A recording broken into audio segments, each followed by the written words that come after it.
collaboration with ESPA, and some changes to vehicle camo netting. All this and more as we dive into the Update 36.2 patch report. First up, Miramar is getting a visit from the K-pop group ESPA. All across the Badlands, you'll find concert venues, decor, and other visuals based on the group. Many other maps have ESPA visuals, such as themed care packages and planes as well. There's also an emote stage on the starting island of every 8x8 map for you to perform some of their most iconic tracks, including their latest hit. Next up, vehicle camo netting is seeing a durability improvement and is being added to Rondo and Tago this update as well. The improved durability only applies to bullet damage, and there are still some conditions in which the netting is instantly destroyed, so check out the patch notes for full details. The clan system is also getting some love. There are new ways to show off your achievements, including a new weekly ranking page, along with new clan tag plates. Full details in the patch notes. There's also a new Survivor Pass. Regions with duo mode can now choose one-man duo in normal and ranked. And we've tackled some bugs, so be sure to check out the patch notes for details on everything. Update 36.2 is here, so park the car in a safe spot and get ready to rock out with ESPA. We'll see you on the battlegrounds.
Oh my god, we killed them both! Oh,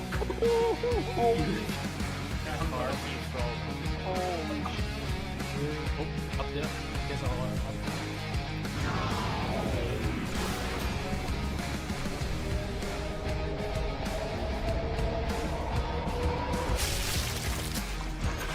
he's down.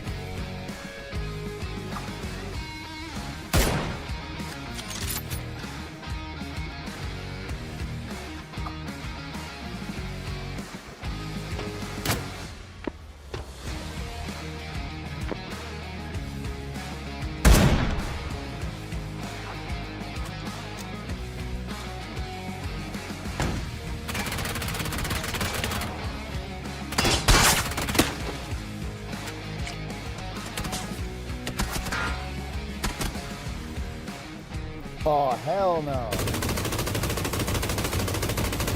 Yoink!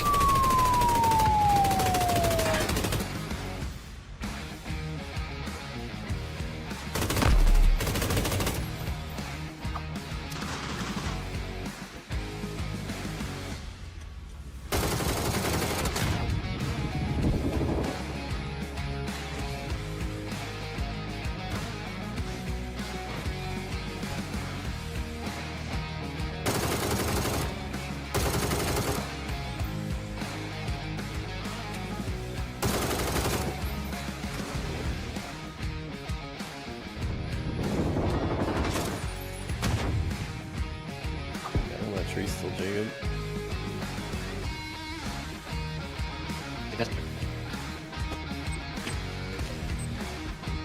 Go, bro, go, bro. Yeah, this thing's gonna go quick, bro. You gotta go. No way. Oh my god! Yeah!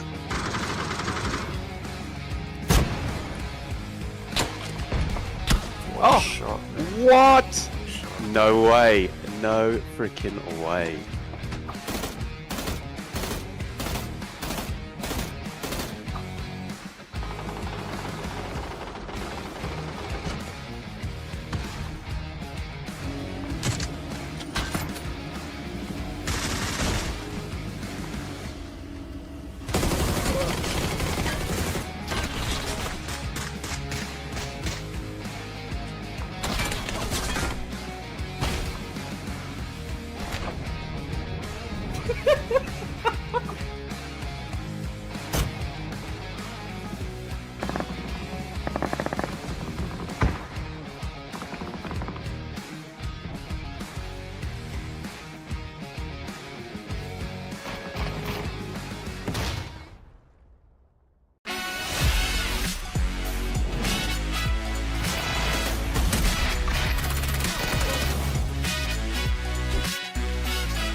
Welcome to the PUBG Players Tour.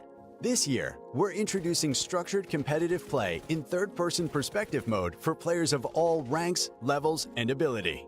Here's how it works in EMEA and Americas. PUBG Players Tour competition is held in 2-week phases. Each week, you and your squad can compete in player scrims. Think of these as a great alternative to ranked play. Each day of scrims will feature a variety of maps, with defined team and lobby sizes to ensure a balanced best-of-3 rounds. Teams will earn points based on their performance, and daily leaderboards will track their progress. When the scrims are over, the top teams will qualify for the PUBG Players Tour Cups, where they will be joined by up to 10 invited teams, featuring some of the best players in the region. Players Cup leaderboards will track team performances across 2 days of play, with the top 8 squads progressing to the final round of competition. Players Masters are the pinnacle of the PUBG Players Tournament. 8 teams from each of the 2 cups will engage in fierce competition for a huge prize pool in each region across the PUBG Players Tour season. And for times when a Players Masters isn't scheduled, you can still get your PUBG Players Tour fix with Super Cups. These work just like Masters events, where again, 16 teams, 8 from each of the 2 previous Players Cups, compete for a share of the total cash prize pool. Welcome to the PUBG Players Tour. You know the game. Be a player.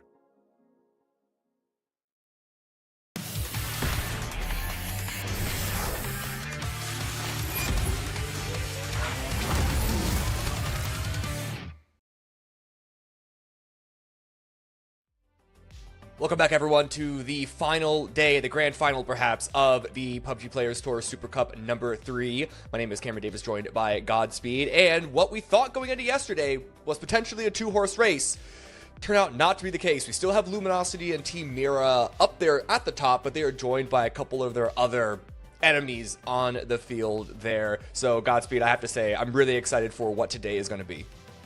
Yeah, I mean, we had Rock and Bestia both have 16 kill wins. It was a huge game for themselves, rocketing up the leaderboard and made it much more of a close fight, especially in that top 2 spot. As you said, it was initially a 2-horse race going into yesterday, but not so much the case anymore. So, should be a good one. Yeah, I mean, I don't have the leaderboard off the top of my head. I do think Team Mira is back in first, but only just barely.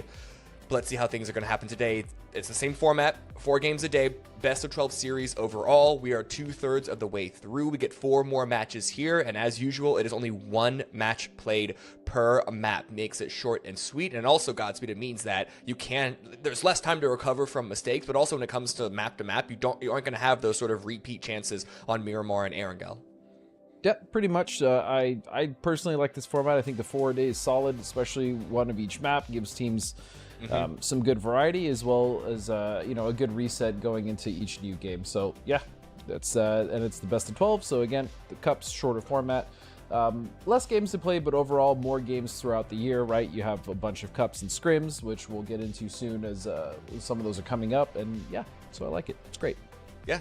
Like you said, fewer games, and remember, we are on the 5-point victory format here. 5 points for a win, still get 1 per kill, but with fewer games and a higher, ratio of kill points to placement points, it kind of forces these teams to really go active early on, not just in the event, but in the game itself. Here's the prize pool, though. This is what the players are all playing for. First place, $1,500. Not as much as other events, but this being sort of like a practice zone for those bigger events, be it Masters or PAS or, if you get the chance, the Globals. But this being sort of like a practice is still good to have an opportunity to go away with some money. Well, more importantly as well, it's third person, right? So it's also a way for players to actually get some practice in third person, but also be incentivized to do that as well. So, and you have to think, I mean, this is, how many Super Cups have we had now? I mean, that money starts to add up. Yeah. No, yeah, because this Players Tour, it's a great opportunity to have constant PUBG gameplay, not just for us as viewers, but also for the teams themselves. You're right, over time, it really does add up. But here is the overall leaderboard. Team Mira are, in fact, in first place by 1 singular point. Rock Esports are knocking at the door. They kind of bounce back and forth who was in first and second during the final few matches yesterday. Luminosity Gaming also still in the mix, not that much behind. Bestia only 1 point behind them. Then there is going to be a little bit of a drop to Alcatia, which is odd because they've shown some good moments.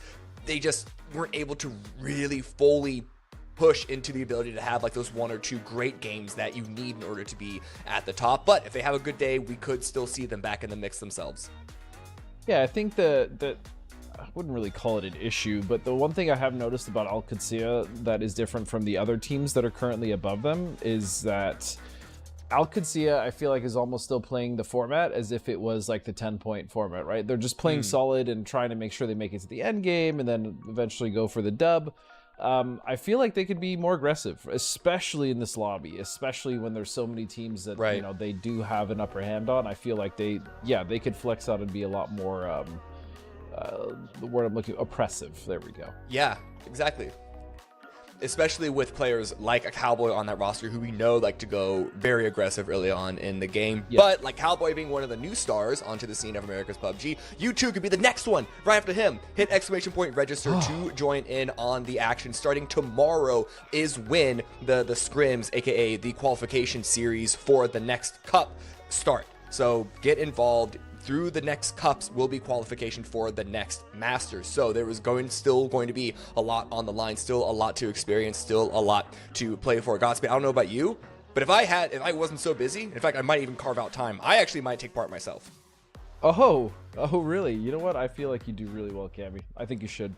I do all right. I think you should. I would do well.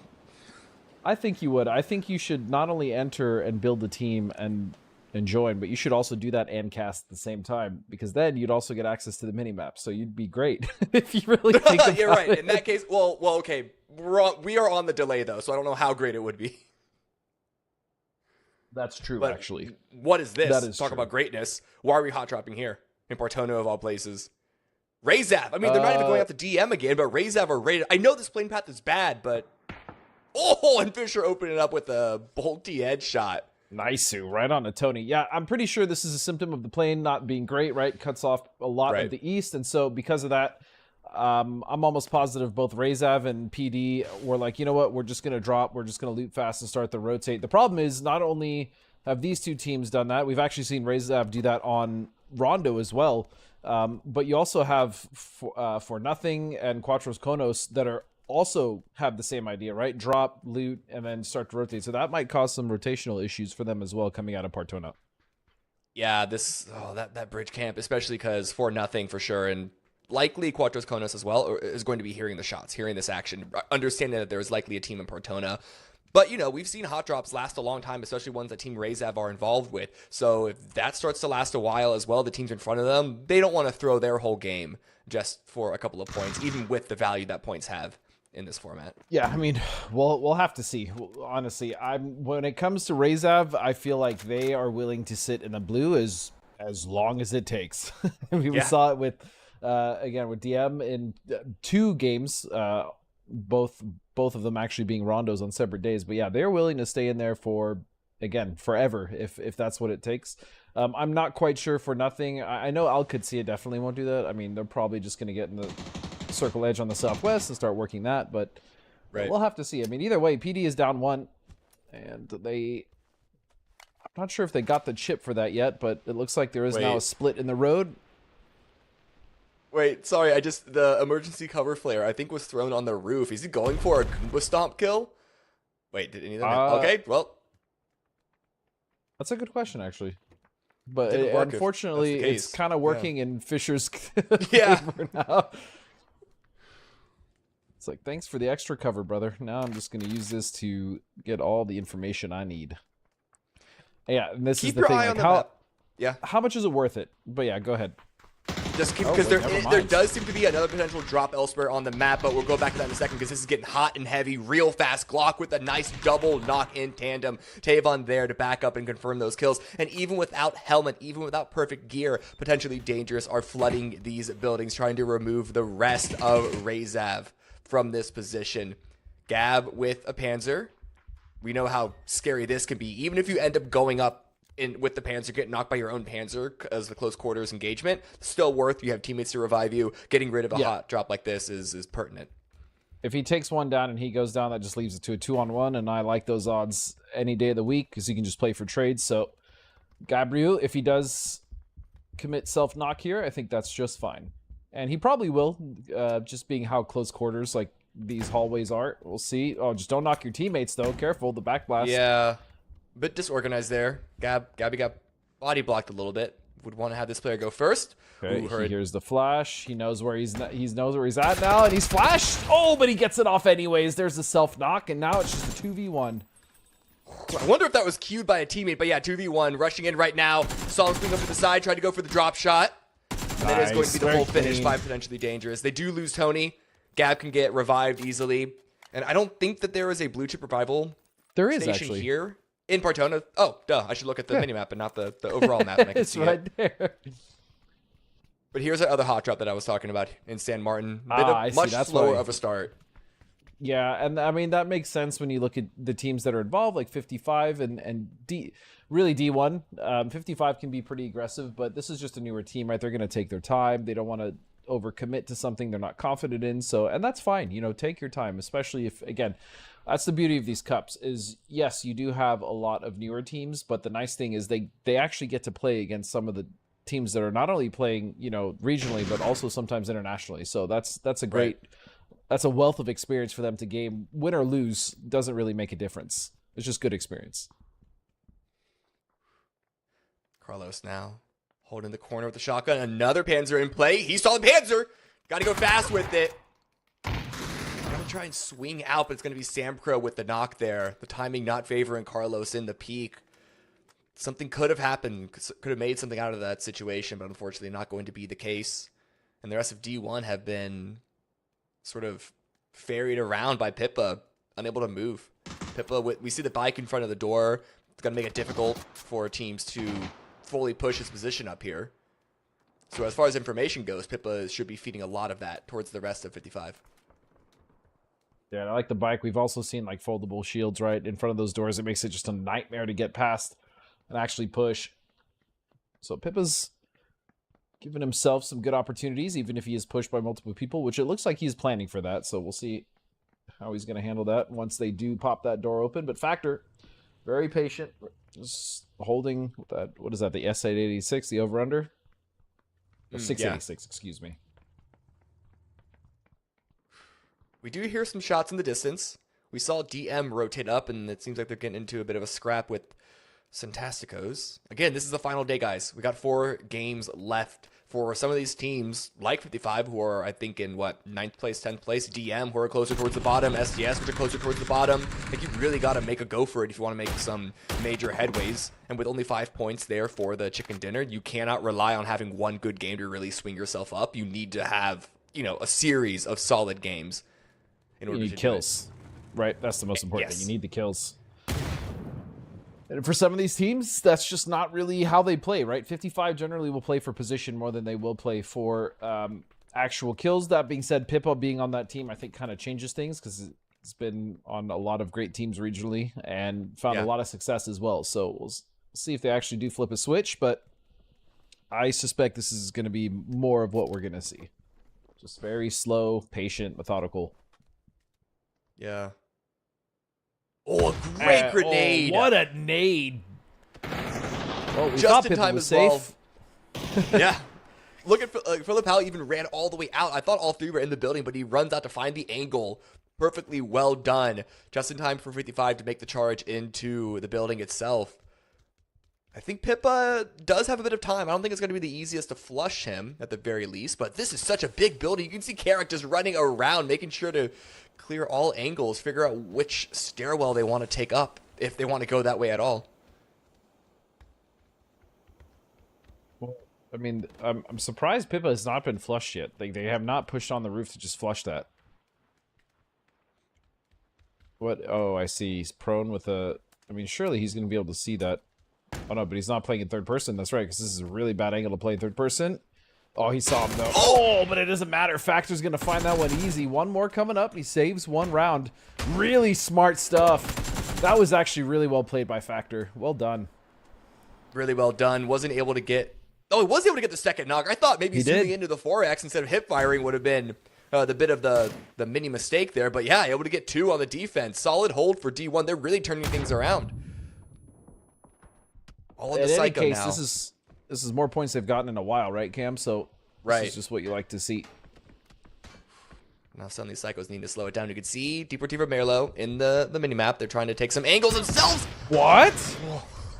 I don't know how that missed, but it didn't matter. Lucas was there to finish the job. That is very. Maybe he made it past the door. I thought for sure that was death for him. But I mean, yeah, like you said, doesn't matter if they were able to get it anyways. They should be able to res Carlos. There's a res station right there. You can see DM in the distance, up to the northwest. Maybe poised to look for a kill here, but they're just not going to get it. A little BM going on. Okay, between D1 and calm down, boys. It's just one team wipe.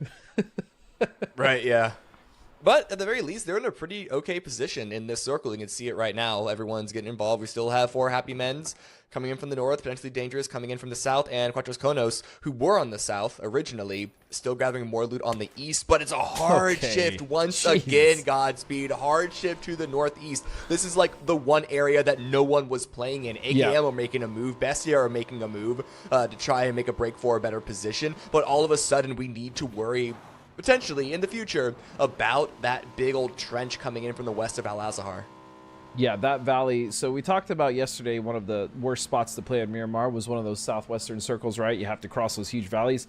This is probably my least favorite, just period, right? And a lot of teams don't like it either because, you have to commit. If it does happen to shift more to the east and that massive valley is in, you have to pick a side. If you pick wrong, generally you're dead. And that's just really frustrating to play against. LFP right now. Eyes on Team Mira.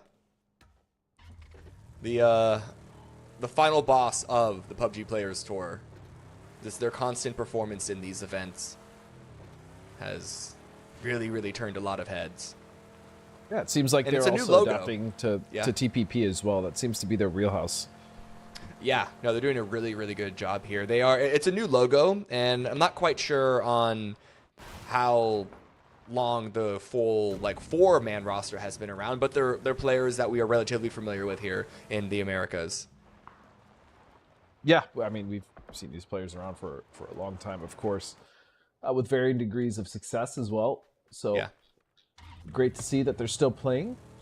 I mean, even just looking at that roster, right? Like Fakes in, Haven, who has been on 22, as well as a number of other teams with LFP, those who've been playing together for a while. So these boys have a lot of experience. And again, I feel like, maybe they're just really feeling the TPP. Or maybe they've understood it better than some of these other teams that are trying to, come into this format. Possible. Also, there's also, again, the point change format as well. It seems like they might have actually just been ahead of the curve. Though then again, understanding TPP, understanding how to approach engagements in a different way does allow you to get all the kills, which allow you to succeed so well in this new points format. So who's really to say what the secret sauce has been? It's probably a collection of all of the above. Secret sauce. What is your secret sauce type of? What kind of secret sauces do you enjoy?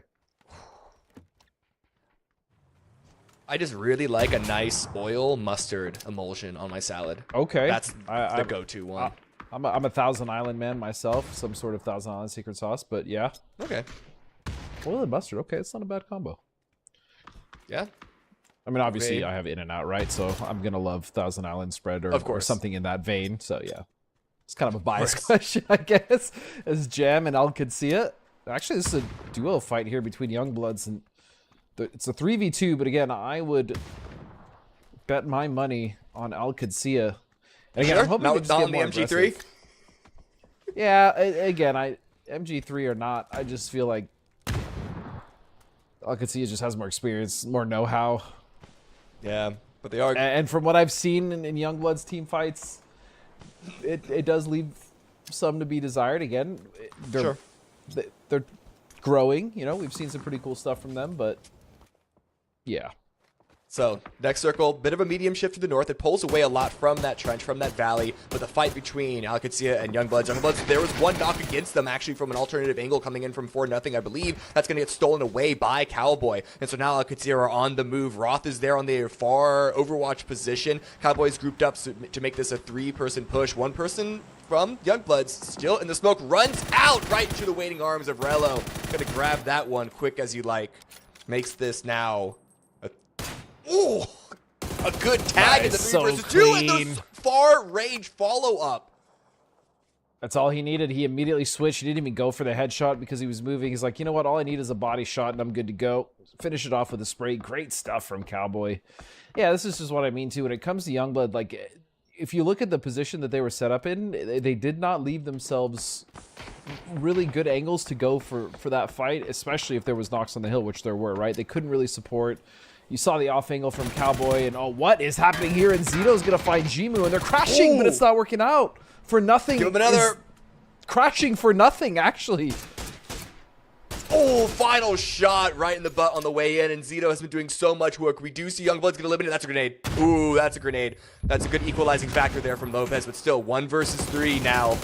Able to get inside, and 2 members of Bestia are rolling on through to make sure that they cannot confirm the kill. Unfortunately, that's not gonna be the case. The timing just doesn't favor them, but still, Lopez, I don't know how much more they can do in this situation.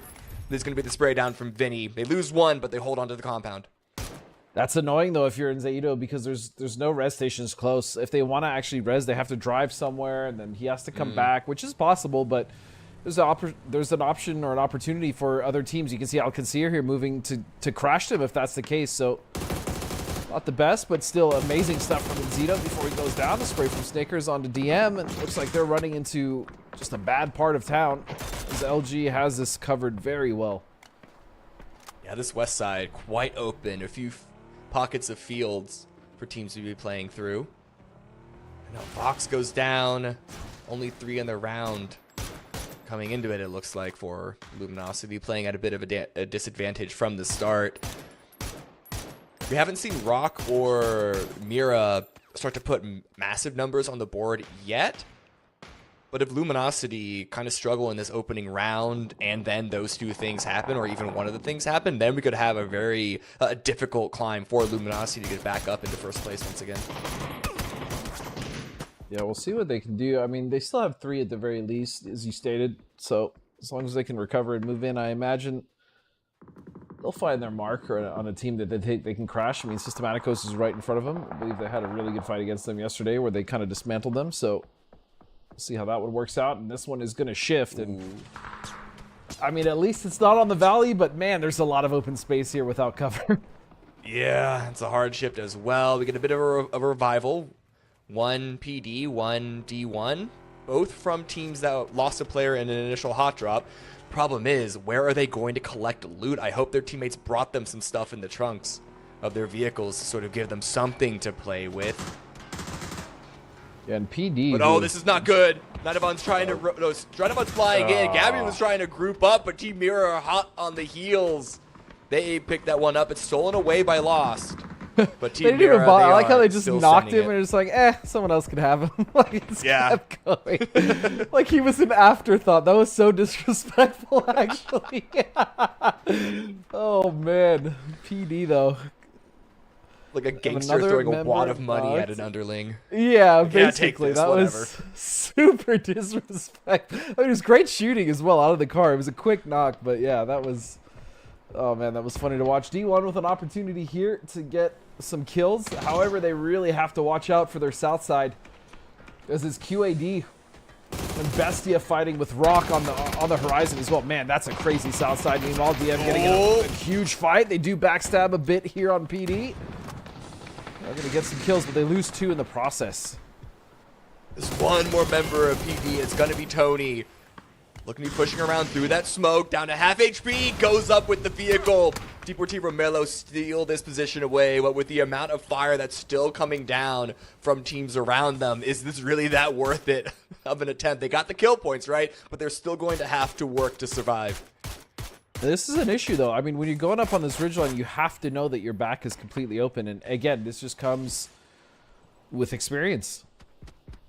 And so now they've only lost 1, fortunately. You see Rock. The problem now is Rock has gotten on the south side of their ridge, and they're going to start to push up there. And as soon as QAD and Bestia get in a fight, that's going to be Rock's cue to move up, and that's when the problems are going to rise for D1. And then we still have to see what's going to happen with this fight, right? QAD have 4 kills currently, 4 alive.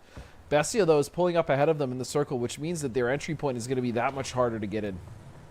Man, I think the truck would have been really nice to have. It lost a tire, but the trucks climb hills better than these vehicles do, but they are sending it up regardless. Roth so low, not deterred at all. They need to take this space, and they need to take it now. Two of them knocked. What? Roth and Rello down. Jam and Cowboy. How can they save this? And they don't expect the Draft King from behind. How is my Jam God, still alive? Now goes down, but played right through the car, through and through, back and forth. And now Rello gets confirmed. It's all down to Cowboy. Where is this player playing from? Sneaking in from the hill. That is, well, as we just take a brief look at the carnage that was just going to be Vinny. It's still 8 kills though. I mean, this is Bestia. I feel like that they realized yesterday that they should just be going for kills. If they get placement, fine, sure, great, whatever. But as long as they're coming out, 7, 8, 9, 10 kills a game, which is so doable in this lobby with their skill, that's going to be a huge boon. And so far, they're on the right track. Got 8. Vinny's the last one left, but at this point, it's all kind of the cherry on top. It's all extra. Running back to the vehicle. Blue is about to close and don't want to get caught out with their pants down, but ooh, does Vinny know that D1 is between him and Rock? Luminosity is still in the game. Only 1 kill for them, but it makes a bit more sense that they've taken a slower start given their player disadvantage here. But ooh, RBN almost went for the shot, sees the vehicle, expects something stupid, and something stupid indeed does come through. Carlos with the Panzer, but it gets traded, and the follow-up grenades give a 2-knock advantage for Rock Esports. RBN has been so sick, honestly. He's always been a good player, but watching him specifically in this event for whatever reason, like his aim and his spray has just been out of control. Speaking of out of control, they might just all fall as RBN, I think, is the last one standing. He's gonna have to get this 1v1 to save his team. This is because of Vinny. Vinny had a C4 on his vehicle, so he's still got a knock post-death. But now the blue zone grenades and the follow-up frag grenades. Vinny still, from the grave, is ruining Rock's run. Rock's attempt at survival here. Confirms the kill, gets the 5th on the board. That's 1 extra point. Doesn't expect, though, the prone RBN. Demostro. Now RBN wasn't able to get any of the revives, but 4 kills for Rock Esports and still alive. That was a really cheeky spot. He just was hiding on his teammate's dead body, so yeah, Demostro could not. He did not see where he was. Now it's going to be RBN to continue to move forward. Meanwhile, Mira with no kills and an opportunity and a position, more importantly, to actually start farming this lobby.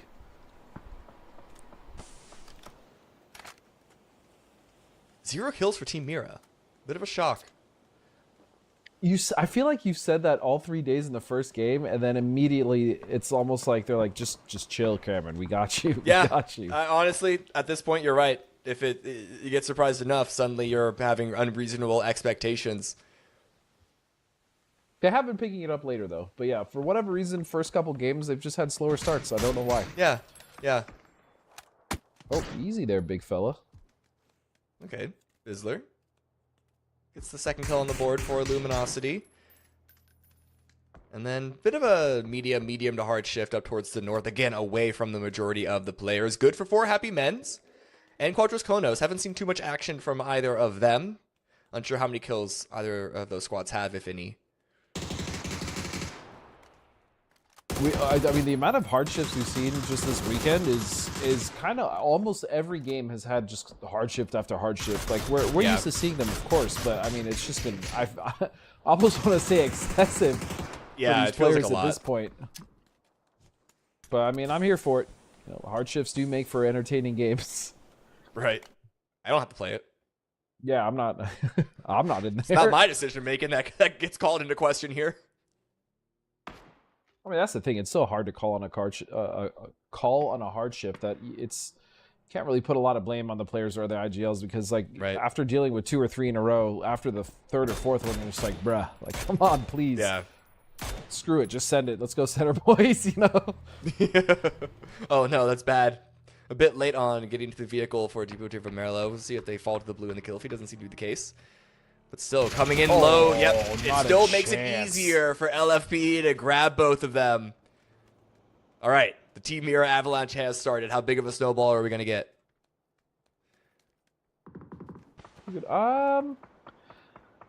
If they get rid of Systematicos, I'd imagine they're going to feel confident enough to start to really bully like AKM, and then they're going to rotate probably to the northeast and then take care of 4C, because I don't think they're going to want to push straight into the position of LG. So I imagine this is going to be a southeastern wrap.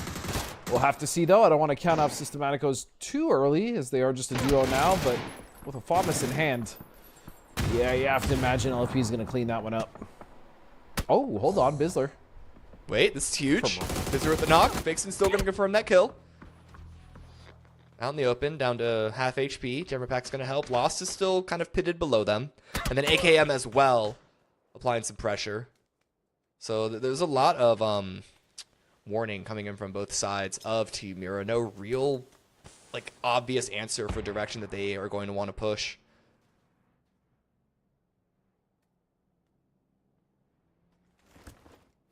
And yeah, I just don't think 4C can push off that position. I'm trying to look at the map and see if there's anything they can do, maybe get active, get some kills, but I don't think they can, especially with where AKM is currently sat, so that's unfortunate. But, I mean, AK is kind of getting mauled, and we knew Mira would go this direction, so again, an opportunity for 4C. I really would like to see them do something with it. Secure a kill point for Cali Ramirez and Quadros Konos. And Team Mira, oh, they're clown carring in. They stop short. They don't want to overdo it, overpush, but, oh, Vixen runs out early. Andy takes him down. The trade is going to be there. The rest of AKM, they're still dealing with the knock that was already placed against them. HFIT's back up. Yeah, now on the defense. And Team Mira, they've actually done a relatively good job of getting here in the compound. They lost one in the meantime. I mean, Andy almost had that hold solo. He was able to get a knock and slow them down quite considerably. I'm telling you, look out for Andy. I have a feeling that boy is going to land on a good team sometime soon. Grenade up and over. Molly out onto Lost. I don't know if that one's going to spread. No, just barely missed. Yeah, Luminosity Gaming are still eyeing up this last member of Systematicos. They clear them out. Going to make their path into the zone a bit easier. But having to use so many grenades, so many pieces of utility on this one player can start to feel frustrating. The push up does happen. Yeah, he goes down. AKM are eliminated. Somehow. Lost is still alive. There it is. Okay. Snakers eventually found the angle, got rid of him. Now Mira trying to recover again. An opportunity there for 4C, not found. They're just going to opt to stay in the circle, and even though they will have good position, again, with placements being worth so much less now, kills are really going to be that matter. And, you know, 4 Happy Men's just solo out there just looking to survive until this one closes. Yeah. You can see LG is looking for that. Yeah, we'll see what JMS can do. Potential opportunity to grab. Nah, spotted. Yeah, that's the problem. Trying to slow crawl up it, you know, it sounds like a nice idea. You don't draw attention to yourself. You're a smaller profile. You're not going to use a smoke. But these teams kind of watch over everything so often. It can be very difficult to make good distance that way. Mira is spreading out there. They already sent one person to the west. Now they're sending Haven back up, turning around and going to the east. That vehicle is about to blow, though. Haven needs to worry. 10 HP is going to go down to Bizzler. So the attempt of flexing out, the attempt of finding some extra space to play with, not going to be successful for Team Mira.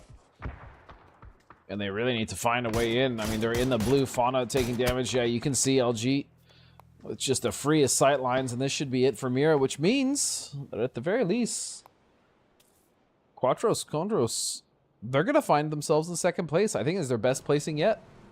Yeah. Not that many kills, but 3 versus 3. See if they can go for the win. That's even before Cali gets revived. Yeah, they could go for a win here.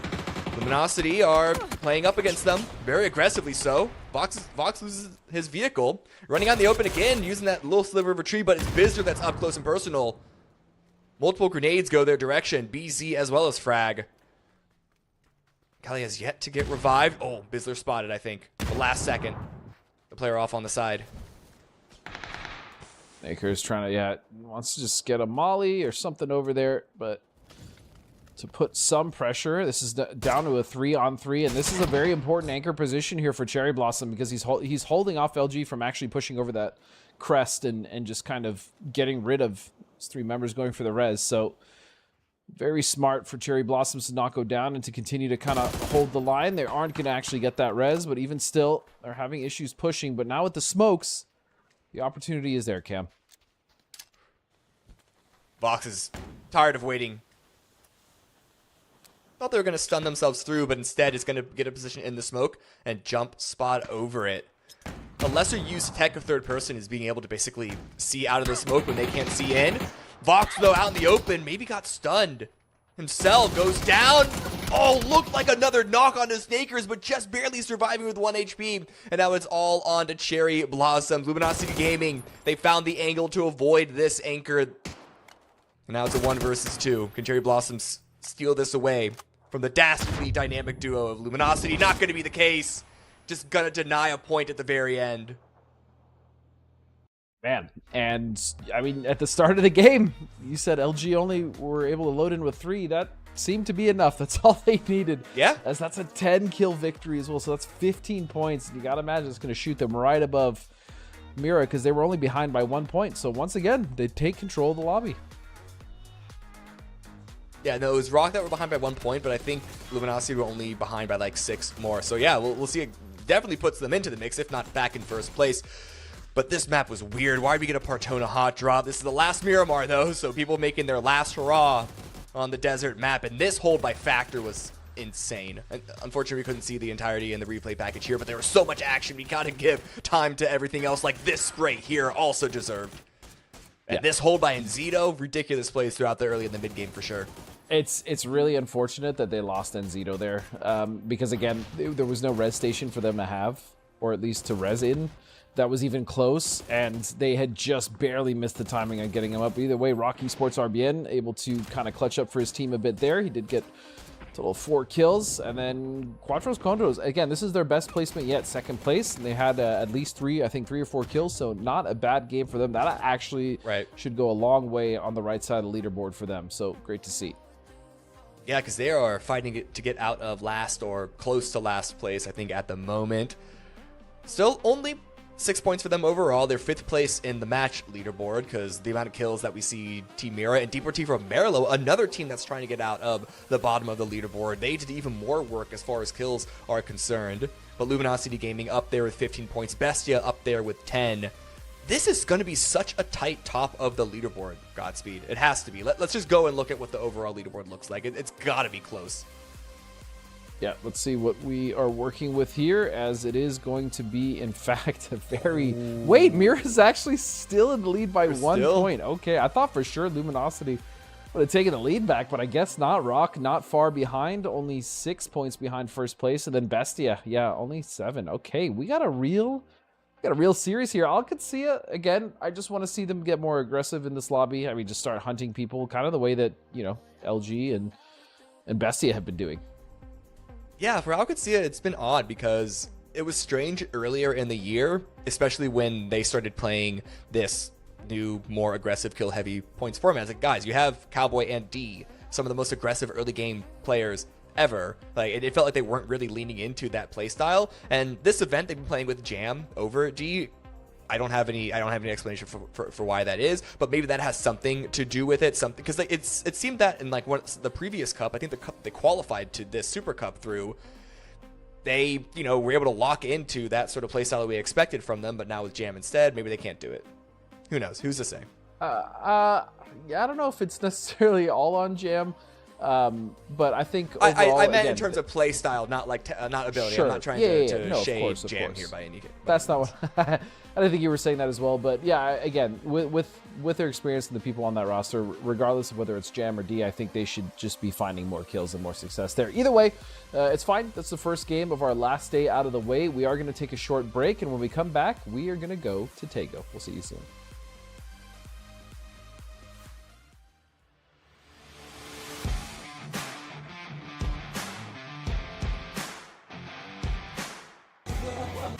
It's so exciting seeing 24 countries again. It's so different than before. I come to another tournament of PUBG, and this tournament is very big for me.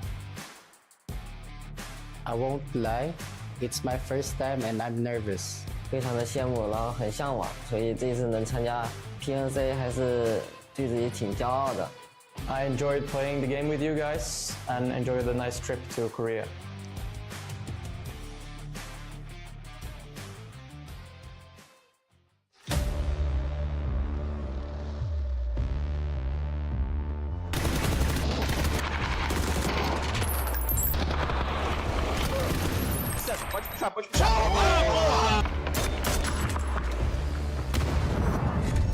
I mean, the boys thought that we didn't qualify. We all were happy because we know that we play finals. The most memorable is probably just the people you get to meet, a lot of new faces and a lot of new people you finally get to meet face to face. 今年はちょっと、自分がオーダーをしていたんですけど、やっぱオーダー経験がちょっと浅くて、そう味方をうまく動かせなかったっていうのが。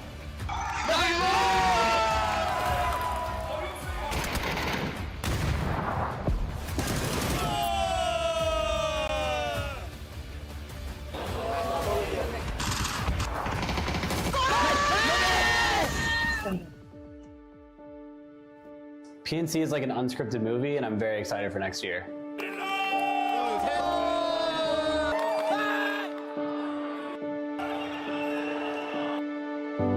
Thank you guys very much for supporting us, and hopefully we'll be here again next year. Thank you to all the fans from all different languages and cultures. I think it's wild that we have such an intersection here. 就大家辛苦了吧，就是感觉这次是个就很棒的比赛。It's been a difficult 5 days for us, but I'm thankful to my teammates and all the fans for supporting us the whole time. Estoy muy orgulloso de mi nivel. We really appreciate the invite. I hope there will be Philippines on next year. 我的 PNC 也结束了，那我希望你们还是一样可以继续支持 PNC。 Participating to PNC as team friends is really nice. 이번에 처음 나온 나라들도 있고 처음 나온 선수들도 많을 텐데 재밌게 경기력을 보여줘서 고맙다고 생각하고 있습니다.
I was gonna prepare some sort of cheeky, inspiring, perhaps, intro for this map, but Godspeed, look at this plane path. Are we setting ourselves up for, like, the worst plane path day of all time? Because twice in a row like this, I don't know what to feel going forward in the rest of the series.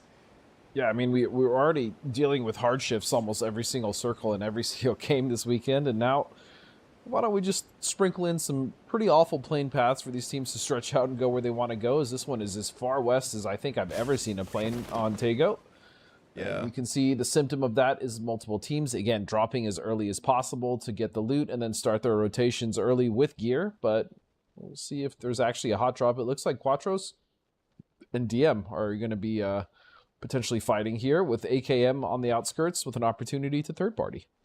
Yeah, there's also another hot drop coming down at the very bottom of the map as well. Actually, two separate hot drops there. 5 teams weirdly dropping around each other, yeah. The one up north, because it's right off the plane, sure, but the one at the end, I mean, Yeah, it is what it is. And of course it's Rezav. Of course it's Rezav. That team, man. Okay, so Konos and DM, they get away from each other and they get away from AKM. So it's not a hot drop in that sense. It was a bit of a scramble for vehicles, but they seem to be going their own separate ways. We do also see Circle 1 be on the main island. So it's a relatively neutral circle, even if the plane path is absolutely garbage. But here is one of the two hot drops. Rezav versus Youngbloods here. And GT is getting isolated, getting separated off, already low HP. Parvero's just on the run, but we do see 4-0 off in the distance. They could be looking to third party this. Fisher takes GGT down, so already first blood goes the way of Rezav. Yeah, and we'll see if Youngbloods can respond. They just can't seem to put it together when it comes to the team fights. Again, which is fine as a younger team, no problem, but I do hope the next time we see him, or even in the next couple games, even this game, I just want to see something out of these guys. Maybe just a clean wipe as Lucas now with a rather horrifying angle. Doesn't seem to get anything off of it as Haven's going to find it with a shotgun. And then meanwhile, Mira is just cleaning up the rest of B1.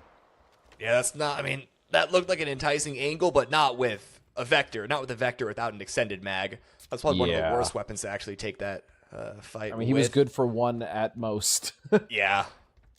Exactly. Mira doing a good job of cleaning things up. One last player. Oops, spotted. Real quick with it. And now 4 quick kills for Mira.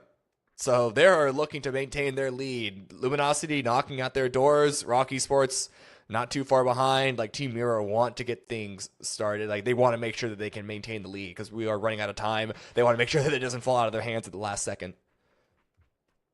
Yeah, it was, again, LG as well as Rock. Bestia knocking at the door.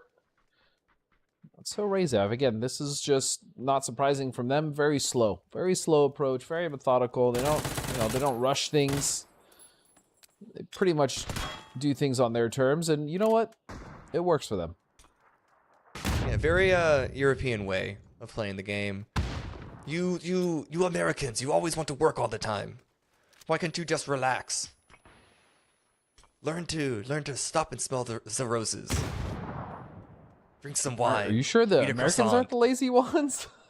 I mean, as an American, you'd be pretty lazy, so... We might not be the most efficient, but we're always grinding out. Is the effort worth it? That's fair. A separate conversation. Sure. Yeah, Youngbloods brother. As well. Woo! I don't think Youngbloods are going to push the pace here now that they've lost one. That's something else I've noticed as well, is as soon as they lose a member, they really slow things down, or they'll just kind of abandon ship, so to speak. Which we can see here, getting separated and isolated member by member. This is something I'd like to see them fix and start playing for trades, play together. Yeah. M249 could be useful here. Could be. Don't really have to reload, but I mean, a Panzerfaust is going to be probably the most useful in a hot drop like this, or a very close engaged fight like this. I don't know if he spotted. Oh, Panzer, re-Panzer? No, that's a wall. Oh no, Panadorito. That is very. Don't worry, no one saw that. Yeah, no, I didn't. What happened? Okay, yeah, another Panzerfaust goes through, doesn't get the knock, but it deals some massive damage to one of the 2 remaining players of Youngbloods. Parvero should be hearing the footsteps above. Exactly, you should be hearing those footsteps. I'm glad you said that. We'll see if they push it, though. Again, they really take their time, finally going up the stairs. He saw his arm, but yeah, that's going to be an easy trade. Well done. Good play there. See, that's what I want Youngbloods to do when they push or in team fights, play for trades the way Rezav just did. That was textbook. Yeah, you saw they actually waited until they recognized that the 2 remaining players were separate from each other before they went on the push. There was the chance of it being a 2 versus 2 push with the other 2 remaining members of Rezav elsewhere. And so, but the second they realized they would have had the advantage, then they instantly called for it. Back here on the north, this is going to be one of those bridges to cross down into the mainland. AKM from Wolsong running into Rock Esports, and we've seen that before. And now, of course, also for Happy Men's and Systematicos. For Happy Men's, Double going a bit aggressive, actually, trying to find an opportunity, perhaps, to get an early kill without getting third party. There are no other teams immediately around them for now, so if there's a time to do it, you're going to take it. Well, most of the teams at this point, including like For Happy Men's, For Nothing, they're all in the circle. There's only a few teams outside of it, and again, all these teams bunching up. You can see Bestia with a nice split there in the center. For Happy Men's. This is the one thing about For Happy Men's. They not only are fine with doing this, but they pretty much enact this every single game. They do like a 1-1-1-1 split. They just will pick an edge, and they will spread as far and wide as possible, and it kind of hasn't been working for them.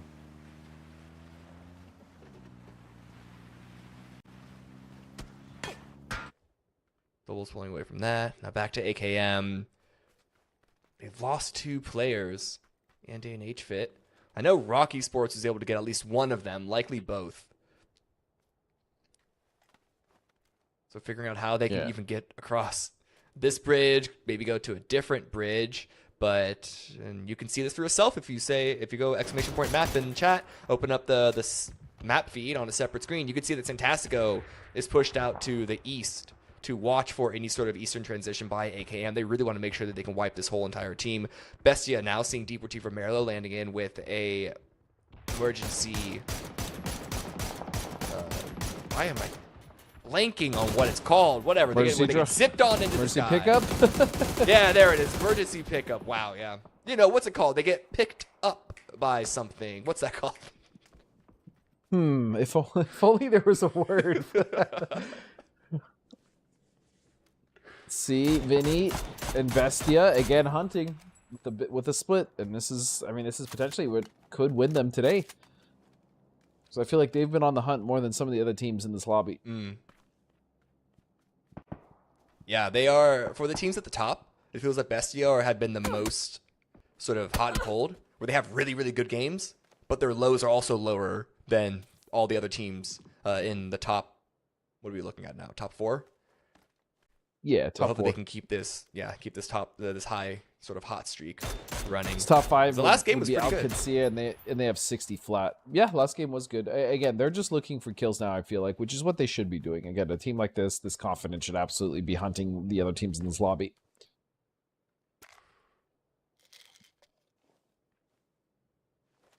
I mean, in this situation, they do just have a split. It's not like they're super hunting, but right. Just taking that position, like, having the confidence if another team comes, we don't care. We're just going to shoot them off or kill them.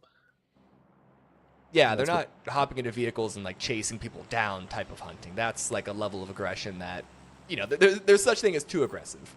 No, that's reserved for Razav when they're hunting DM on Rondo. Yeah, but only out in like phase 3 blue. But only on Rondo in phase 3 or 4 blue, correct. Yeah. As DM tentatively sharing this with the split of Bestia.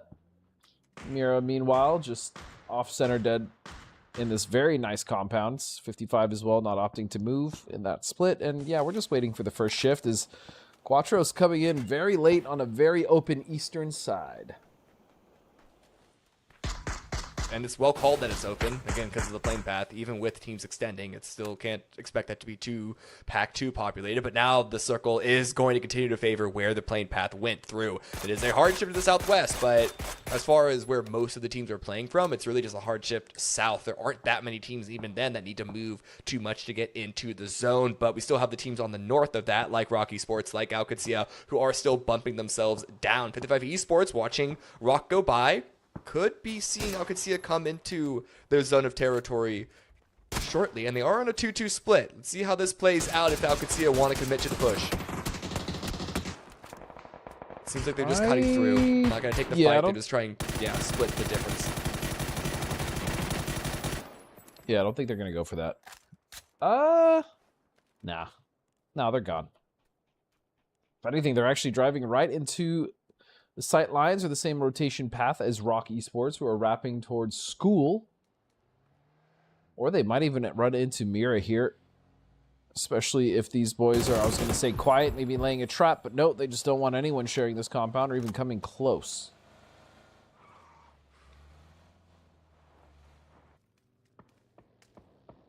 Systematico's getting dangerously close to Gabriel, potentially dangerous. Should be an okay, yes, is he able to make it work in the end? Those buggies are dangerous to drive in. Not a lot of protection, especially from the front, but they've stopped on him. Still able to get the second, using the Rock's brilliantly so, playing ring around the Rosie as well, and the team support to get the third knock. Gabriel is playing this ridiculously well. Yep, flash goes out. He's going to be able to see, yeah. And just Gabriel outplaying the hell out of Systematicos there. Nicely done, sir. And he's got a little cat on his bag, too, so it's a bonus point. Yeah, you can't see it from this angle, but the cat is carrying a tiny little VHS camera to record all POV. That's actually so highlights. Well, red zone battle between For Happy Men's and LG, and I would like to see LG as soon as they get a knock, once they figure out what team this is. You can see Snakers there coming in with a BRDM. Also want to let you know that Trevor let me know last game they got 2 tanks. They also had found a 3rd flare, so just in case that wasn't enough, they had another option. God, no. And they got 2 what do you BRDMs know? here. They got 2 tanks in this game as well, 2 BRDMs, so they are just having a great time. Yeah, they did not get the memo that the BRDM was nerfed out of meta. They have just continued to play with it, and the fact that they're bringing more to the party this time around. I don't even know if it's nerfed you know, out. like, I feel like teams are just more hesitant because, again, the Panzer's just an instant knock, but if the team doesn't have a Panzer, right, Cammy, like we can see how devastating it is. It's just so obnoxious to play around, and they have 2 of them, mind you, so... But I do think they're much weaker than we initially thought, as far as, like, you know, we thought, oh, it's going to be the meta. Everyone's going to use them all the time because they're so good.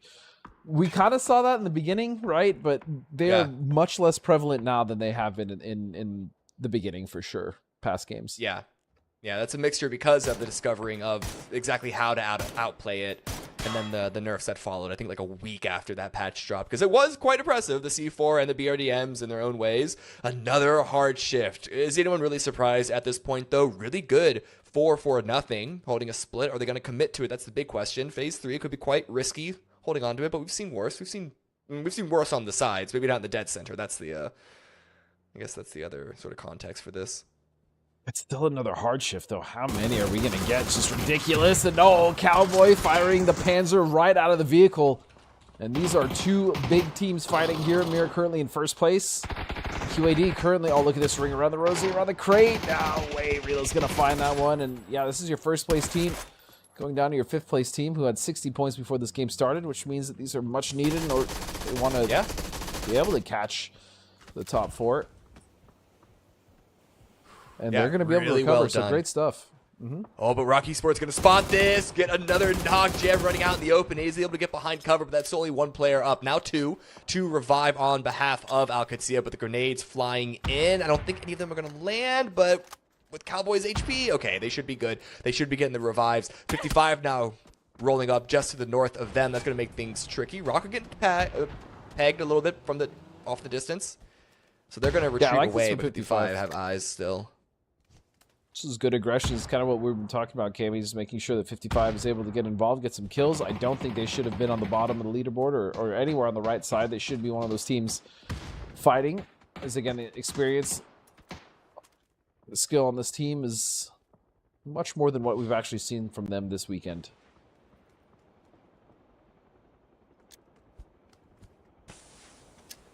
More grenades go out. Some smoke still out, Piplet across, and with the Panzer in play. And with Rello flushed out, this might be curtains for Alcatia. Alcurtancia, if you will. Thank you guys, I'll be here all week. I'm a fan. Rocky Sports I thought you... Thank you, appreciate it. That's why I'm my favorite co-caster. So Rocky Sports are still here. They are actually able to get a knock on to Sam Crow. Blue zone. VZ coming in from Cowboy to try and clean that up for himself, but Psycho has the angle, so Cowboy and Alcatia go down. It looked to be such a great start, but with only 2 games left, it might be a total hamstringing of Alcatia's ability to get into the top 4 and maybe even fight for first. Yeah, they only have 2 games left at this point. Now we have, as you can see here on the northeast side, the Battle of the Grays. Both of these teams in gray for us. Potentially dangerous and 4 Happy Men's. And actually, kind of 4 Happy Men's. Yeah, again, they just... they start these fights so split that they're just never able to support. And then now when they actually do find knocks, you know, or they find themselves knocked, it's just too late to kind of collapse. So it is PD going to find those again. Another 8 kills, early start for them. They are actually truly the team hunting in this lobby, and I love that.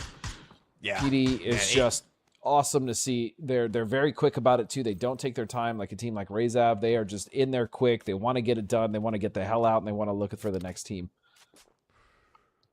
Yeah, I don't think Potentially Dangerous was one of the teams that was in Hot Chop at the beginning anyway. It's like this was pure, like all natural, organic. Yeah. No GMO kills coming in. But another Hot Chop we saw on that map. Sorry, not Hot Chop, a Hard Shift. And how do teams even approach this situation? DM and AKM, they're in the zone. They're on the south, but they're in the zone. So they don't really need to move all that much. If there was an opportunistic knock for AKM to push onto DM, we could see something. But AKM also only playing with 3 at the moment. Yeah, for DM, they need to get rid of, or I should say, or either of these teams actually, for AKM or DM, they need to get rid of the other one as soon as possible, because once they do that, then they can start to flex out towards the north, you know, start to look over towards Razav's position, and also not have to worry about a team wrapping on the south, like Rock, for instance, if they come in. So we'll see if that's the decision they try to make, as LFP1 trying to just survive the mortars en route to his direction. That one, fortunately, is going to be, oh wait, no, these are actually being fired at PD. Ooh. Kind of close, actually. Oh. Okay, maybe he just hit a tree at the same time that it landed, because I don't think that that bit of HP drop was from it. But here comes the BRDM. Bumper cars. Coffee tree. Flood is probably like, bro, what the hell is going on right now? And then a tire pop. This is not good for Bestia's retreat from this very frightening traffic jam. The rest of Bestia are getting peppered in at the top of the hill as well, but Pippa's arriving! Oh no! This is with the Panzer. The spray is gonna land. Should be able to clean that kill up. But Zito goes down. Bestia from the blue? What is happening up here?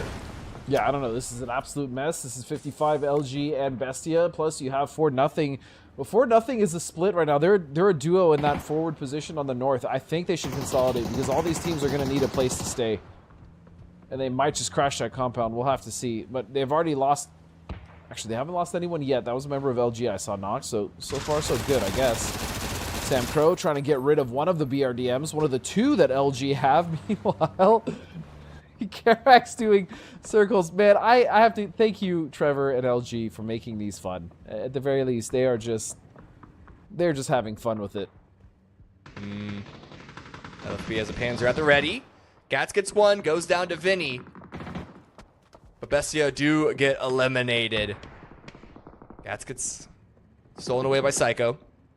LG, they have a couple of players still standing, but they've also been sort of battered and bruised on the way down from the north. The next circle is a bit of a medium shift to the northeast, so not quite as aggressive, but it means that FN and their position in this town, I guess, not quite a full city, is still looking strong. They have consolidated. They still have all 4 members up. Only 1 kill. Make it 2 with Lopez's grenade onto Sam Crow. Yeah, great. Trying to clean out the rest of 55 here. Great recognition to kind of go in and go for that consolidation. As you said, they were able to get 2 more kills, I should say. So now they're up to 3. And they have a very strong position in the circle. In fact, they probably have the best position in the circle now. So good on them. Carrot goes down to a BZ venue. Where's the last member? Oh, up here. This is where 55 is. Psycho still out in the blue. Wasn't able to get in front of the BRDM pair. Oh, and this is Panzer. Gonna go for 1. Waiting for the right moment. And it is going to be a bit of self-damage with that. Fantastica was there to clean that one up. Vox should be able to get... Nope, never mind. Liar. Liar. I forgot about the vehicle also going up in flames. And now I think it's all down to Snakers. And these BRDMs, they've been shot up quite a bit. I don't know how much health they're going to have. Yeah, no, maybe one of them might be low. Not sure of both. But yeah, they have been pelted for sure. As teams have just been wanting to get rid of them. They've been a pain in their butts. C55 now trying to rotate. Just, I mean, the last member of it is just going to be Psycho. And Rock with a solid position, 5 kills, looking to get rid as well. Oh no, they're going to spot Psycho. Not before he gets a kill though. And he's going to deny himself as well. That's got to be annoying as hell for Rock. Good stuff though from Psycho. Really well done. I don't know if they were able to recognize that Snaker's repositioned, but stayed behind that rock. They made sure to pop another tire on that vehicle, so it's going to be even more difficult to drive away in that UAZ. I don't know Snaker's chances of survival here, but back down to the south, AKM lost a second player, and now they are army crawling in towards Deportivo Merlo. Coming in from the high ground, even with the backpacks on, they should be able to spot DM before DM spots them, but the blue coming in, they got to start running on their feet. Shots come out, knock goes for Arm 10, going for the second, a nice cleanup there for Deportivo Merlo, but they're only actually able to get 1 kill out of all of that. They don't get much. Is PD still with those 8 kills we saw them earlier with? They haven't found much else, but still a lot of kills on the table for them if they wanted, and they're in a position where they can pretty much go for those. And something else to note for Quattros, I mean, this is the second game they're kind of making it to the top 4, so good on them. Whatever they've done to adjust to date has been noticeable for sure. Suddenly, 4-0's position, not as strong as it was. And of course, there is still the adventures of young Snakers. A boy in his BRDM. Popping out of it, I think that thing's about to go up. Yes. Oh, almost survived. But the angle from DNL with the FROMAS was too much, so Snakers does go down. Good amount of kills for Luminosity. And all the other teams that they're fighting with, they're basically all eliminated except for Rock Esports. So we'll see how much of a lead Rock can gain now. Being on the inside track, last team up. Still, what is that? 19 players left against them because they've lost Samcro. Or Santastico, sorry. Yeah, 5 kills still. I mean, you can see potentially dangerous, though, really starting to flex out. They kind of looking in the direction of Quattros, but then you have DM now on that southern hill, and that's actually going to be for Razab to go clean up. You can see them starting to move in this direction. And Rock do have an edge. They're probably just going to hang out here for a second until they realize, or rather see one of these teams start to fight, and then that's their opportunity to go for third party. Glock is going to find a member of 4C. Razab is going to find a member of DM. Couple of knocks. Razab activating off of it. Going to push and clear out this area and try and get a couple of kills. They got the 4 kills that they have in their pocket from the very beginning. Haven't been in any action since. So that means that they should have some good gear to play through with, but not overextending, not over pushing it.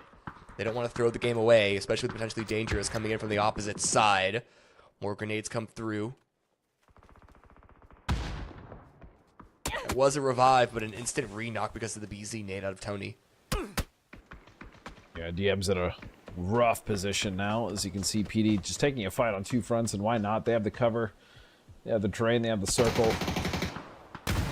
And they have 2 teams that they know that they should have the advantage on, so they're doing well for themselves. So Vinny will steal one, and there it is. The nade is going to finish off DM. PD now with 12 kills, 4 members alive.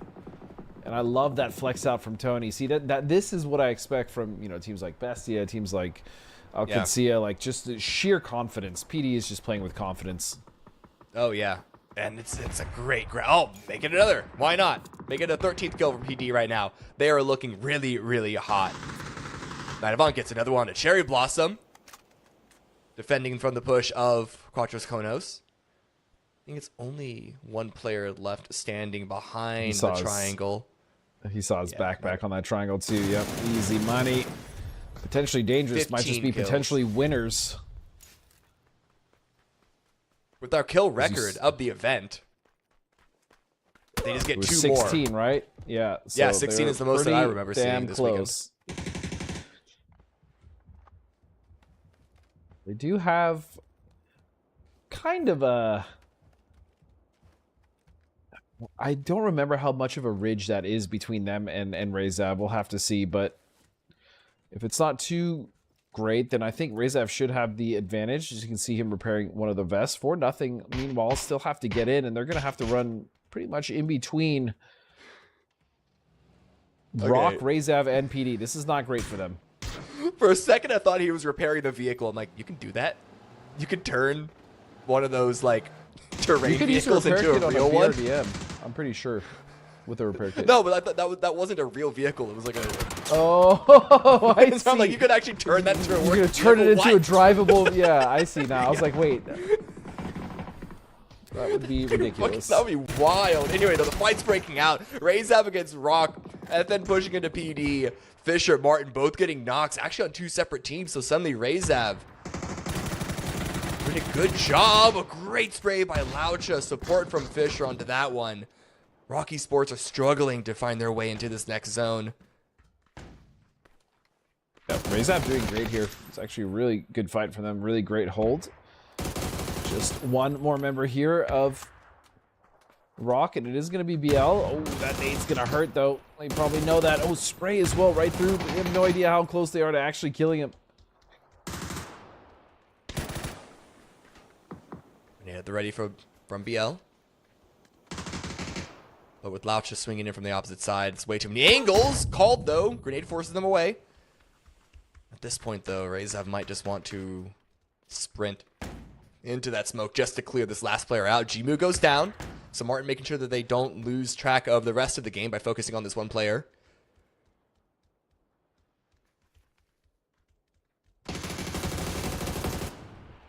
Still, I mean, he's just stalling them for so long. I mean, there's a fight happening between PD and 4-0, and the reason that they...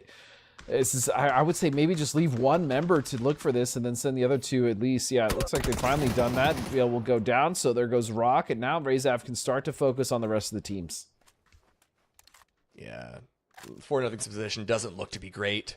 PD were able to stop them from, I guess, establishing a better position, I imagine, but I'm looking at the terrain in front of us, the terrain where the game is going to end, and there really isn't that much to play outside of these dips. It's a ridge line to play behind, so it's something. It's also asking to get grenaded, and of course with the high ground angles that Laucha and the rest of Razev are able to play on from these little hut things.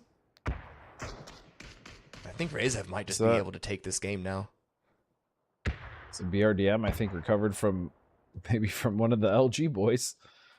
Yeah, I think that's Snaker's BRDM in its final resting place. So it's some extra cover Laucha. for sure.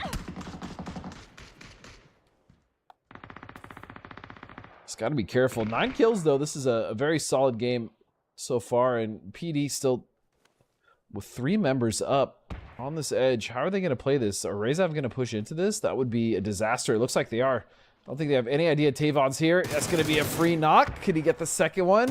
Of course he can. So well done. Instantly taken out, but still with the double knock. And even crawling forward, giving up potentially their life to get the information to clean up the rest of Razev. And they have Tony still watching over FN, which means that this is what, a 1 versus 1 now between Glock and Martin? Yeah, 4-0 Fisher needs is to go. approaching. Come on, boys.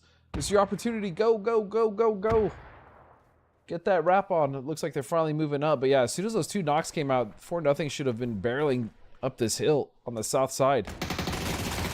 Tony's holding on, able to get 1, able to get a second. Absolutely amazing work by Tony. Shouldn't have been given the chance from 4-0 to survive as long as they did, but potentially dangerous have pulled back. They got the revive. They're letting Razev get some revives of their own, but a couple of grenades, I think, stopped that as well. So all of a sudden, potentially dangerous. It looked like their backs were against the wall. They were able to completely change their fate, turn the tides, and now they are in the lead. They have the advantage against both 4-0 and Razev. It just goes to show you how important timing is. Had they gone up as soon as those 2 knocks came out for the trade, they would have been able to catch him probably with his pants down. So, again, a lesson to be learned, as it's just down to Jimu. And he is in trouble. He is in a lot of trouble, and PD is poised to maybe take a 20 or 21 kill game here. Just kind of crazy. Yeah. They've already beaten the weekend record of 16. I think, what was it? I think Team Mira had like 20, maybe 21, 22 at the previous Masters, if I'm not mistaken. Yeah, I mean, which is just an absurd amount of kills for any single team. I mean, even 18 is just so high. Yeah. 15 is like high. 15, 16. Jima, though, did make it at least to the spot in the circle. I'm not sure they've lost him, but DNL will go down, so 19 kills. It's looking real record-setting here for Potentially Dangerous. Yeah, problem is, though, they are potentially running into a crossfire between Rezav and Jimu. Swinging out to the side, trying to keep things close to the chest here. Glock eyes on Jimu, spots him out. Gonna be rushing forward, trying to clean this one up, and that's already after Tony was able to get the double onto Rezav. Potentially Dangerous do it. They get the 22 kill victory. My math is bad. I don't know how this is going to impact the overall leaderboard, but there is a potential that suddenly PD are going to be in contention for top 4. That is 27 points in one game. Yeah, that's definitely going to skyrocket them. They were already playing so well, but yeah, that's what I love about that team. And we see it again regionally in the more difficult lobbies with, you know, with our best teams from the Americas. They still try this play style. They still try to get aggressive. It's just sometimes they get punished for those mistakes much harder than they would in this lobby, but because they know that this is a weaker lobby, you have a lot of inexperienced teams, they're like, you know what, boys, just go for it. Why not? Let's get in these fights. I mean, in the end, they were fighting on 2 fronts and winning, mind you, right? They fought off For Nothing, who happened to get that play on mistiming because they were a little hesitant, and then they were still fighting Rezav. They got that done. I mean, it's just disgusting. And Tony, all the members of Potentially Dangerous just firing on all cylinders. That team, you know, are doing exactly what they're supposed to do, and I love to see it. You got Glock as well. Glock's been awesome for me. Gabriel as well. I mean, all of them. Tavon. Yeah, just crazy good. Oh, yeah, this play right here by Tony. Listen, you know, it's like a boy band, right? Or any sort of pop group, whatever gender that they are.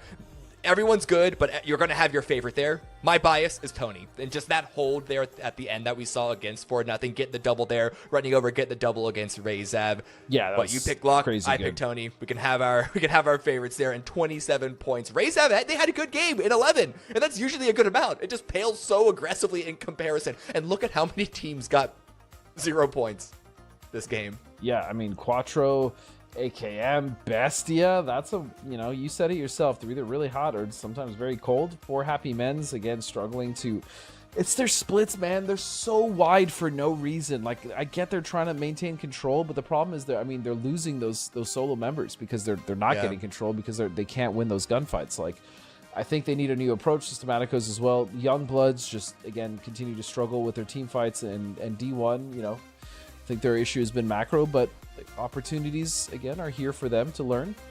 As Potentially Dangerous have shot into 2nd place and now only 2 points behind Mira. In fact, they are tied with Mira with 71 kills apiece. My goodness. Hey, didn't they just come from 7th place? They were not in the top 5, so yes. Yeah. Because, Alcazir were what, 6th? Alcazir was 5th. On that for now. Yeah. 5th was they were points, 5th, and they were bumped down to 6. Yeah, at the very least, this shows that Alcazir, they could do it as well. I don't know if 22 kills is a reasonable expectation of them, but there's still a chance with the final 2 games. I also want to point out, though, AKM, we thought that they were a lone island. The gap above and below was quite sizable at a point, but they've been overtaken by For Nothing. For Nothing have been putting in the work and just been slowly grinding out the points. It's still a wide gap between 7th and 8th, so the chance of For Nothing overpassing Rezav is pretty low, especially with Rezav grinding out themselves, getting a couple of points every single game. But For Nothing, if they can sort of just keep AKM away at arm's length, 55 at arm's length, that's what the secondary fight that we're looking at there is, who can get into 8th, because that's where the prize pool starts. Yep, and that's a really, really good point. We have 2 battles, one for 1st, one for 8th, right? And again, there's money all in between from 1st to 7th, so this is shaping up to be pretty exciting overall. I really like the Potentially Dangerous. It just came in today and shows nothing but violence, and I'm hoping they can continue that as we head to our next map, which is going to be Rondo. So we're going to set that up. Don't go anywhere, and we'll be right back. A collaboration with Espa, and some changes to vehicle camo netting. All this and more as we dive into the update 36.2 patch report. First up, Miramar's getting a visit from the K-pop group Espa. All across the Badlands, you'll find concert venues, decor, and other visuals based on the group. Many other maps have Espa visuals, such as themed care packages and planes as well. There's also an emote stage on the starting island of every 8x8 map for you to perform some of their most iconic tracks, including their latest hit. Next up, vehicle camo netting is seeing a durability improvement and is being added to Rondo and Tago this update as well. The improved durability only applies to bullet damage, and there are still some conditions in which the netting is instantly destroyed, so check out the patch notes for full details. The clan system is also getting some love. There are new ways to show off your achievements, including a new weekly ranking page, along with new clan tag plates. Full details in the patch notes. There's also a new Survivor Pass. Regions with duo mode can now choose one-man duo in normal and ranked. And we've tackled some bugs, so be sure to check out the patch notes for details on everything. Update 36.2 is here, so park the car in a safe spot and get ready to rock out with Espa. We'll see you on the battlegrounds.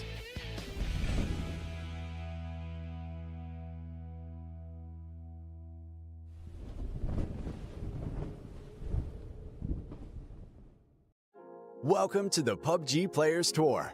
This year, we're introducing structured competitive play in third-person perspective mode for players of all ranks, levels, and ability. Here's how it works in EMEA and Americas. PUBG Players Tour competition is held in 2-week phases. Each week, you and your squad can compete in player scrims. Think of these as a great alternative to ranked play. Each day of scrims will feature a variety of maps, with defined team and lobby sizes to ensure a balanced best-of-3 rounds. Teams will earn points based on their performance, and daily leaderboards will track their progress. When the scrims are over, the top teams will qualify for the PUBG Players Tour Cups, where they will be joined by up to 10 invited teams, featuring some of the best players in the region. Players Cup leaderboards will track team performances across 2 days of play, with the top 8 squads progressing to the final round of competition. Players Masters are the pinnacle of the PUBG Players Tournament. 8 teams from each of the 2 cups will engage in fierce competition for a huge prize pool in each region across the PUBG Players Tour season. And for times when a Players Masters isn't scheduled, you can still get your PUBG Players Tour fix with Super Cups. These work just like Masters events, where again, 16 teams, 8 from each of the 2 previous Players Cups, compete for a share of the total cash prize pool. Welcome to the PUBG Players Tour. You know the game. Be a player.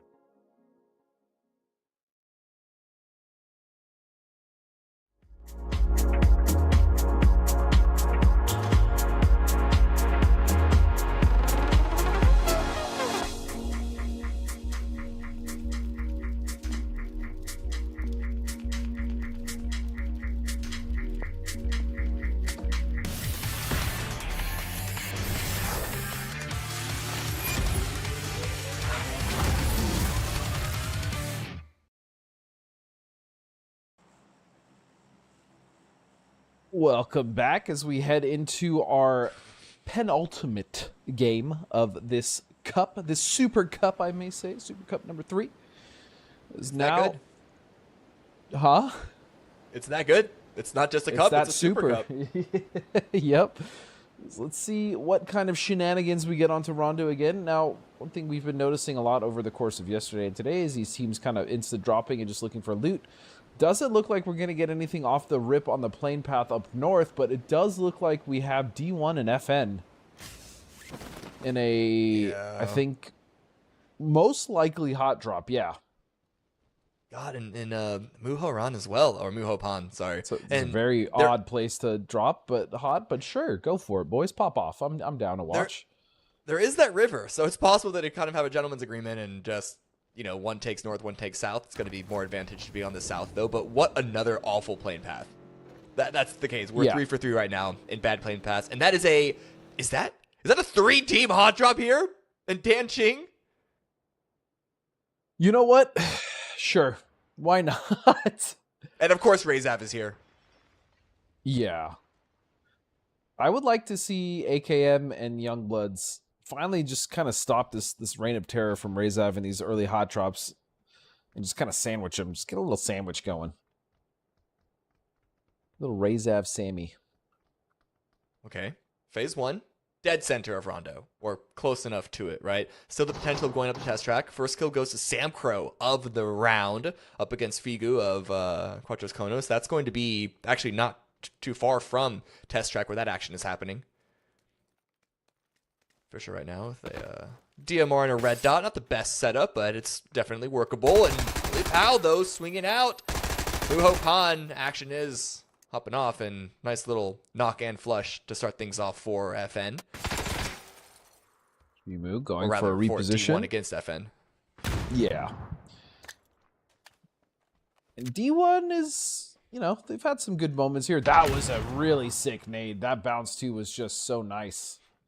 And so they now have the man advantage. Oh, shouldn't have opened my big fat mouth. Now it's a 2-on-2. Nice little counter strike by 4-0 there. Making sure that D1 can't just completely run away with things. But they still do have the advantage. Ooh, Factor. I think Factor just got revived. Shotgun. Doesn't seem to have any first aid kits. Carlos confirms the knock on a Gmu. But nice grenade by Lopez. Takes Carlos down. Puts us into a 2 versus 2. And like I said, Factor doesn't seem to have any meds at all. Yeah. Finally got a first aid kit given by a teammate.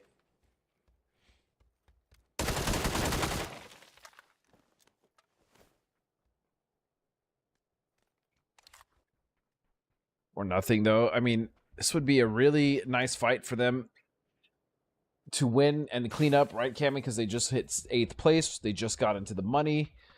Yeah. And they have a res station in this area. So if they're able to just get that going, get the wipe onto D1, it's a really, really good start for them in this game.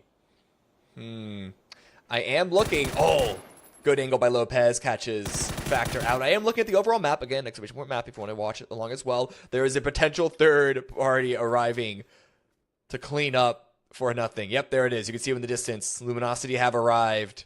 No BRDM in tow just yet. But I'm sure they're going to find a couple eventually. But cleaning up the remaining kills that's here, that's going to be catching FN and D1 off guard for sure.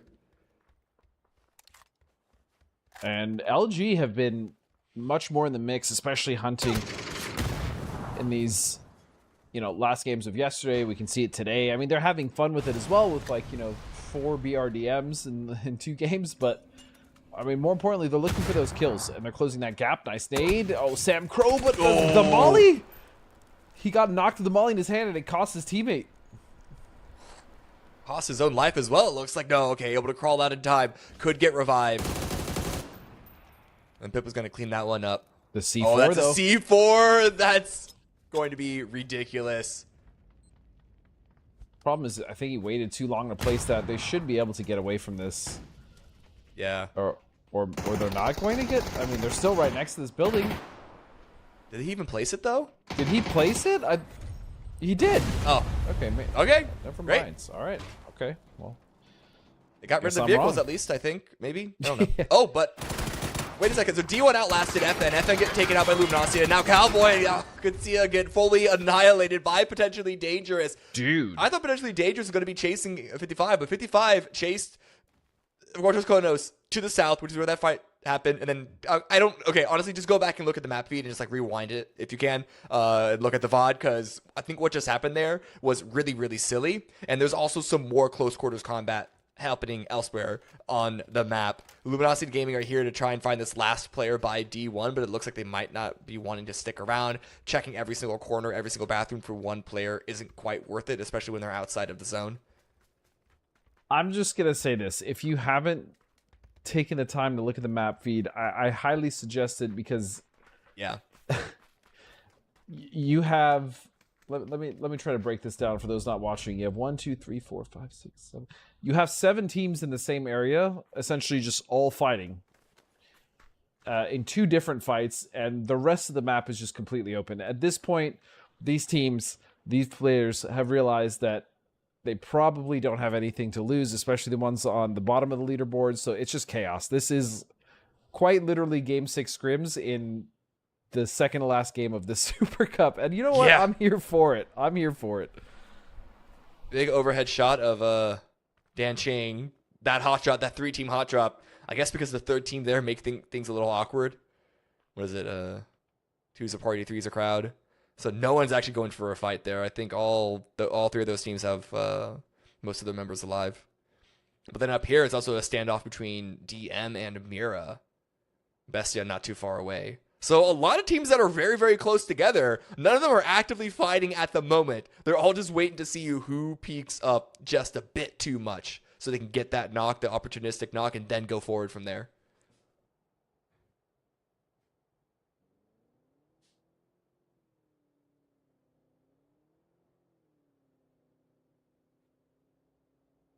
The fact that this fight has just come down to a straight stalemate is interesting to say the least. I thought for sure these two teams would just kind of go at each other and bang, but I guess not.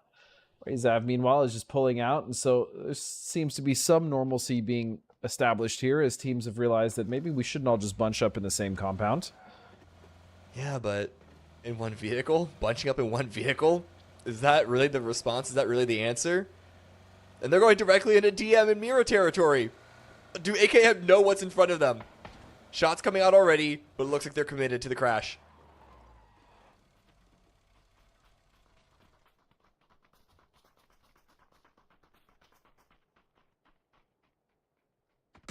Oh, nice knock. Fakeson going to start off on AKM. Okay, so here we go. I said they're going to opt to not all bunch at the same compound. Now this time they've actually just opted to go to a different compound with two other teams. So, you know what? I don't really know what I'm talking about, do I? I don't know if AKM knew that a team was here. I think it's just bad luck on their ends. Revive trying to come into play. Fakeson did get knocked by DM, who are now suddenly the third party users in this fight. Grenade goes out, gets a re-knock on NCLS. But Haven can't really push forward. You can see DM off on the hilltop above, but he's got to make a break for it anyway. Team coming in. It's actually a teammate of AKM, so there's going to be a hold. It's going to be a defense there. Fana is off in the distance, having to return back. But LFP is getting the revive onto Fakeson. Just look at this condensation on. This is phase 1, by the way. This Right. is literally just phase 1. Oh, Demostro with 1 HP. Speaking of ones. Probably not long for this world. That nade is going to push him out. The timing, it works out for him, but still stuck between a tractor and a hard place. And yeah, there it is. Thought I was going to find him. Easy peasy. Bestia have arrived, picking up a couple of kills themselves. And I think we have Rock Esports that want to get involved too. Why not? Let's throw a fifth team into the mix here. At this point, Cam, I'm not surprised if we're down to like 6 or 7 teams by like phase 3. I mean, the way this game is currently oh my god, and then look at that circle. My goodness. Okay, dude. What is with seriously, what is with the hard shifts? I don't know. Like, it's not just a hard shift, it's a hard shift away from all of these fights. Potentially Dangerous are loving it. They're happy. Everyone else, though, they gotta move. I mean, Rock Esports, they have a leg in. 55, a little bit, I guess, but you'd imagine that they'd want to get further into the zone with this opportunity in front of them. But for this collection of teams, Bestia, now Youngbloods are joining up, Mira, AKM, Rock Esports. Like, they gotta move. But, like, how do you move when you're just going to get shot in the back on an attempted exit? I mean, that city is just gross. Wait. The amount of teams in that spot.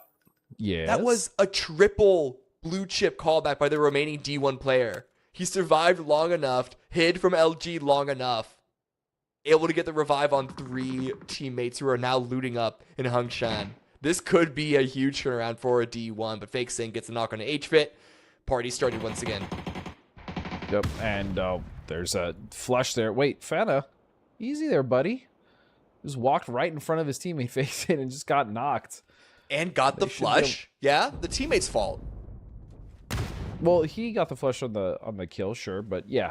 Either way, and I'm wondering if PD is actually happy with the circle, because I feel like they're happier when they're actually pushing edges and just like deleting teams as they have been. So I mean, they are staying put for now in the center, which, I mean, they've earned that right to kind of chill out for a bit. They've been so aggressive these last 2 games. But yeah, I wonder if they're kind of just getting impatient because they've been on the gas pretty much all day so far. Yeah, and, you know, seeing all this, hearing and then seeing in the kill feed, all the action happening elsewhere on the map, could be feeling a little bit of FOMO. But I think they're doing a good job of not sort of throwing their game. Like, they're taking advantage of the position that they have. You know, you can't always, no matter how well you play, there's not always going to be the opportunity for a 22-kill game, because it just depends on how the other teams around you play. Well, especially in this game when all the other teams are just kind of eating each other, right? They're just no holds barred, going for it, whatever happens, happen type mentality. And so, yeah, just the amount of players that are going to be available to them probably not going to be as plentiful. So, Rock pull away, and Youngbloods as well, who are further to the south of this fight, pull away. Bestia are sticking in, and Mira and AKM, I don't think any of them really have the opportunity to leave if they can, just because look at the surround. Flood on one side and Zero on the other. And then DraftKings to the south. Zito and Vinny are swinging in. Now, just getting away from the blue, but that thing is closing. And now Karak, eyes on Youngblood.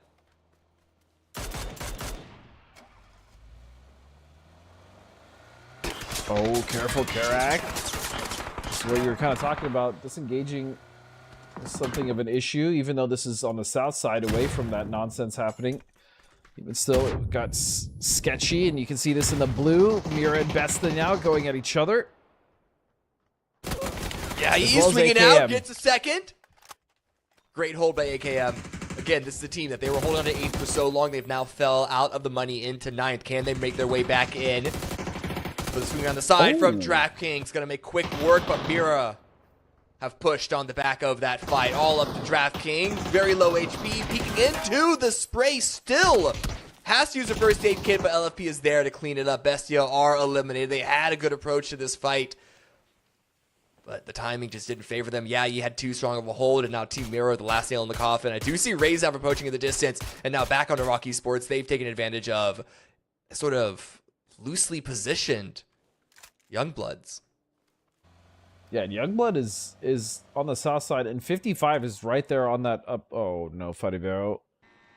The good news is, I mean, he's going to get this res off. Oh, Fisher. Oh, that's got to be frustrating if you're Mira. That's a tilter for sure. They're like, what is Razev doing in the blue is what they're thinking. Like, we've been... thinking? They're yelling it. Razev, I mean, they live in the blue. This is what they love, right? They're a very slow team, so it does not surprise me one bit that this is where or how they're playing. Yeah, they find it warm, find it relaxing. The lightning, it's just like a light massage to them. Yeah, it's like a light tingle. Meanwhile, Youngbloods. People pay thousands of dollars to have similar experiences for like workout recovery. They just get it for free here. I don't know if I'd walk openly into a blue zone if it really existed. I feel like that'd be terrifying. But yeah, I mean, phase 1, who knows what that would feel like. Maybe it's somewhat pleasant, somewhat painful, you know? Like a massage where they go just a bit too hard. Yeah. So people pay a lot for that sometimes. Oh, Zevo, good swing through the vehicle to try and dodge the crash, but still only able to get one. And Donolzi's not able to get a lot of work in response either. Grenade at the ready. This could do some major damage. Again, this is D1 who have only just gotten back into the game. But what's a few extra points with it? Good clear, but look at 55. Look at Psycho sprinting onto this. Yeah, if he's got... I mean, he doesn't have any nades. In fact, he has no lethal utility, but he does have a spray. That's going to be good. He's going to reposition, and where... I guess the rest of his team didn't get the memo. Okay, so he's just trying to do this solo, which is fine. Probably just flexed out to see what's going on, which is why the rest of his team is not here, but he has found something, so I'm curious if they're going to come to help now. Yeah, a couple of seconds left for phase 4, though, is the question. Then Razev now also rolling on in. A defense from Rock. They're also still in the blue. A lot of players are also still in the blue here. There's a lot of space. Granted, it's big, you know, out in the open. It's not fun to play, so that's perhaps why there's all this fighting deep in phase 4. But look at the damage that the blue zone is dealing. The timing of taking fights, of taking shots is even more complicated now.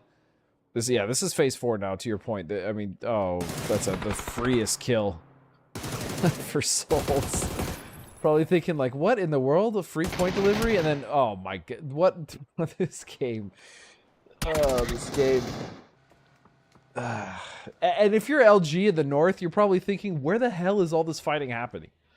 Yeah. This came in from the north. I mean, they've been looking for teams. There's nobody there. Everyone was on the south or in the east, or half these teams are literally still in the blue. And there's 7 teams, as I stated, in Phase 4. Oh, man. These are fun.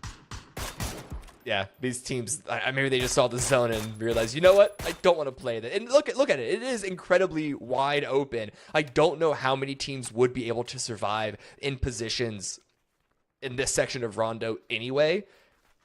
I think it's the fact that it's towards the end of the event and these teams know that they really need to go for kills and they have to take advantage of the ones that are right in front of them. But also, I don't know how many. I think they probably would have been fighting even if it was for these positions. I think we would have seen a couple of teams drop out regardless, even if it was like the first match of a tournament, for example. But now Pippa and Karak in one vehicle, sending it forward. There's a little bit of a bowl they can play in. I think PD are going to have the angle onto this, dropping smokes immediately. Yeah, Rock taking a position on the southeast. That's strong. 55, as you stated, just tentatively underneath. I mean, 4 Happy Men's. And behind them is Systematicos. So Western Edge is more of the safer teams that did not want to get involved in the nonsense.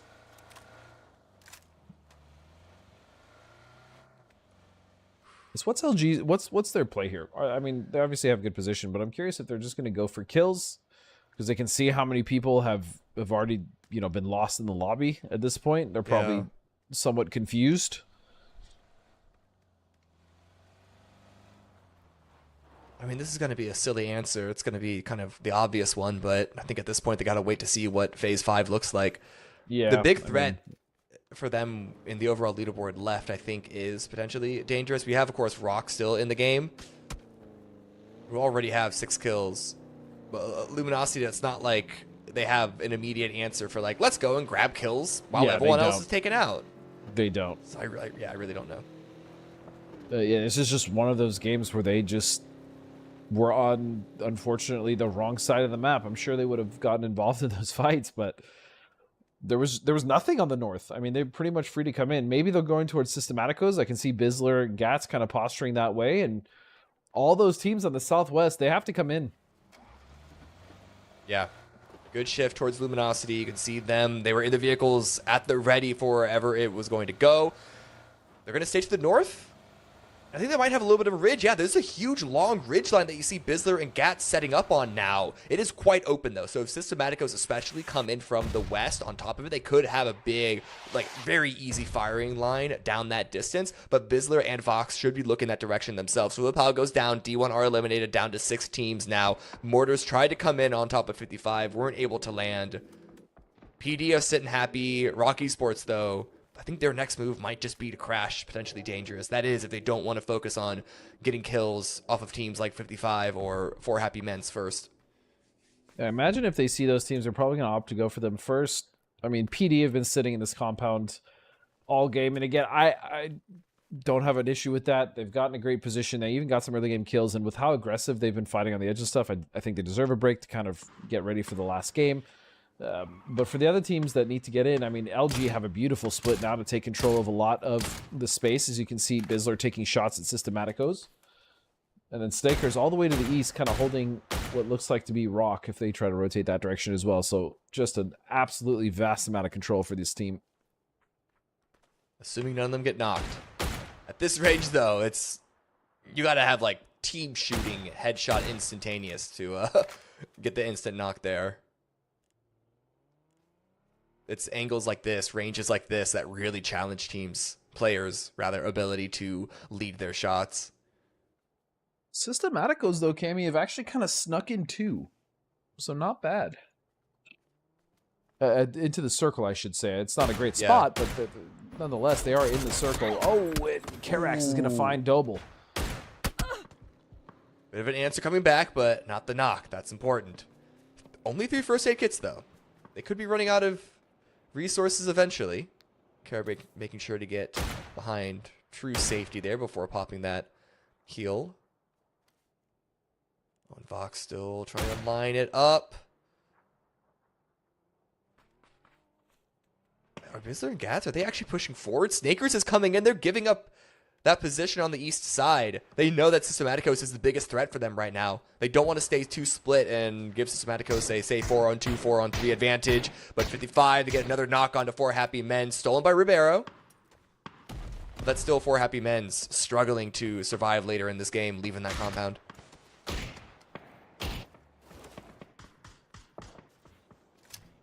LG pushing the pace here, finally, on the doorstep of Systematico. The shift will happen, still giving them the advantage. PD, though, the only team inside this current circle. You can see 4 Happy Men's in the distance trying to get in, but they're getting shredded by potentially dangerous. LG, though, opting to kind of back up off this. Get their vehicles, maybe get in a better position. Meanwhile, Rock still rotating on the south side. Looks like they're going to run right into 55, Cammy. Yeah, trying to not quite backfill. They're actually squeezing themselves in between, under the eyes of PD. And watching over 55, and Karak, that's a Panzer in play. They're looking for their own move forward. Don't want to cross the road too openly, especially with, they know that PD are above them. They know Rock are above them. They know LG are across the way. But you can tell they just, oh, it's so tantalizing. 1 Panzer, 4 Happy Men, they were all in one singular position. It would have been so good, but yeah, not quite worth the risk, they decide.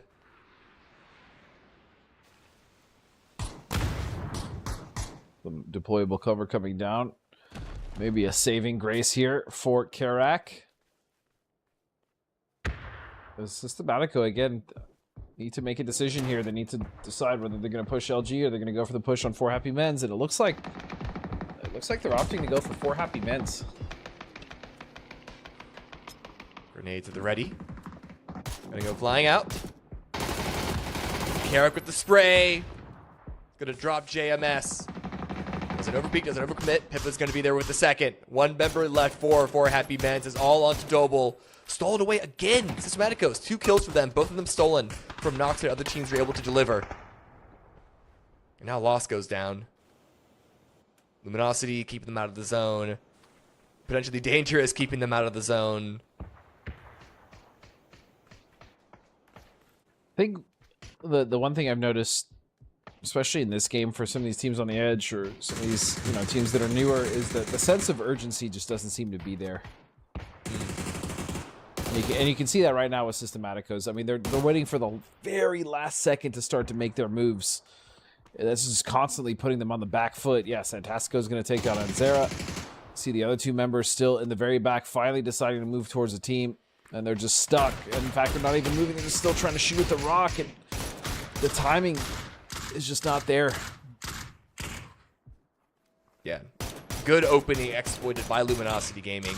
They keep Snakers anchoring to the east side to make sure that they're not sort of wrapped on by potentially dangerous or, Rocky Sports. I think they could have made that call as well. But yeah, Systematico's just locked out of the zone. Ribeiro goes down to the blue. There really was no way in for them without them charging through. I think they tried to play, perhaps, if one were to criticize them, a little bit too safe. But again, this is such an open field. I think any sort of send would come with its own risks. Yeah, I said, but again, there's nothing wrong. It's not necessarily even criticizing. It's just pointing out things that they can fix, right? The more time they get, the better they're going to become, and I genuinely believe that. So it's okay, it's totally fine. But these are just things they need to go and look back at and try to work on. That's all. Ain't nothing wrong with that. Everyone starts somewhere, especially when you're playing in a lobby with teams that again are very good both regionally and have had international experience and success. So yeah, it's just going to come with practice. The next circle was a bit of a medium shift to the west, but it's really only Luminosity that have a strong position in it because they've basically won the war for the north. We're playing on the northwest side of the road. Almost everyone else is on the southeast side, except for the 2 members of 4 Happy Men, so we're trying to just slowly nudge their position forward to stay safe inside, but they don't want to overpeak. The second they put their head up, it's likely multiple angles of multiple squads going to take them down. But Tony with a knock onto BL. Grenade at the ready, looking to finish things off. Is this one going to make it? Timing it with other team grenades as well.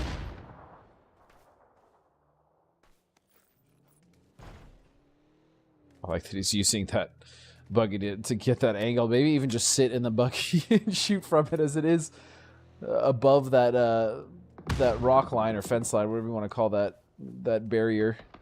As you can see, Glock and potentially Dangerous really spreading out, looking to pounce on Rock. And I don't even think Rock is paying attention to this. Yeah, they're all solely focused on what's ahead. None of them are looking behind. Oh no! They're not expecting this. I mean, RB2 and Rock in a hard place themselves. They had to push forward. They knew that they're going to get overrun by the blue. But now they're getting pushed by potentially Dangerous. But what a hold, what a defense. They've only lost one, but the turnaround is huge. Still 3 members alive. They're getting the knocks against potentially Dangerous. I think it's only Gabriel left up. Yeah, that was a huge defense. Head on a swivel, these boys. Even though they were just focusing ahead, they still managed to defend quite well. And quite well isn't even the word I'd use, effectively. As LG now coming in for the third party. The problem is Rock really isn't that weak. They still have 3 members up. Yeah. In fact, 4. They got RBN. Kills. Oh, and Gats is all the way out in the blue. Don't know how that happened. I think Luminosity might have potentially thrown the game. Bizzler now goes down. It's all up to Snakers. A 1 versus 4 if BL gets revived. Yeah, they've Luminosity been were off trying to grab angles, trying to grab crossfires, but they just gave Rock Esports so many opportunities, and that grenade, I don't know if it's going to make it, but now RBN is swinging out to the side. Suddenly Snakers is going to be the one to find themselves surrounded.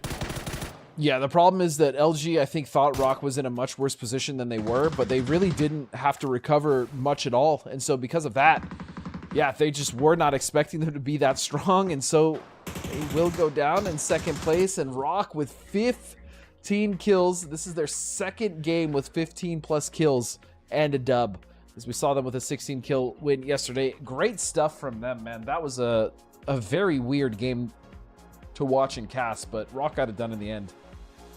Yeah, still keeping themselves in contention. I think when we see the overall leaderboard, you know, I'm not gonna make a call on it at all. I really can't track, especially with the amount of early game fighting, all the fighting that maintained out in the blue. Who's really to say what the leaderboard is gonna look like, whether you're looking at the top or the bottom. Luminosity Gaming, they tried to find the kills. They even went pushing up to the north in the early game, but then so much fighting happening down towards the south, down towards the east, that there just weren't that many opportunities until the end. Similar with potentially Dangerous. Rock Esports, though, they were part of the action for the longest time, and they got huge value out of it with the number of kill points that they got with this win. Yeah, I mean, I'm very curious to see where they're at on the leaderboard as well. Razav doing what Razav do, just in the blue, phase 3 or 4 until they get eliminated. As you can see, this top 4 LG, again, I feel like they thought that Rock was in a much worse position and state than they were. Rock, meanwhile, just holding strong, man, and able to find that win. Great stuff. 15 kills. That's a 20-pointer for them. So we now head to look at the match leaderboards. Again, 20 for them. Luminosity still getting 9. PD with 6. 55 with 6 of their own. Good game for them. And then 4 Happy Men's with 5. I mean, that's great. That's a great improvement. They are struggling for points, and to see them get that is great. And then, yeah, Mira and Bestia, though, 5 and 4. That is not great for them. It is still decent points, but it's not what we're expecting from those squads. No, but let's see what the overall leaderboard looks like. I think this is, I mean, we have 1 match left, right? Who's really going to be in contention? Rocky Sports, they're in first by a huge amount because 10 points. Because Luminosity Gaming had, you know, they were a little bit further behind.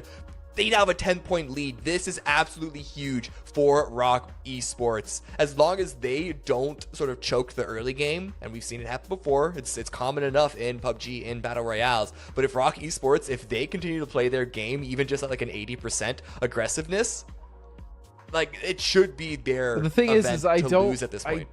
I don't want to see them, like, how many times do we see teams play not to lose, right? Because they're just, I just hope they keep playing the way they are. But also something to note, you know, the battle for 8th, it's tied from 8th to 10th, 38 points, all 3 of those teams. So there's a fight to get in the money still. And then even then, 4 Happy Men's with 27, not far behind.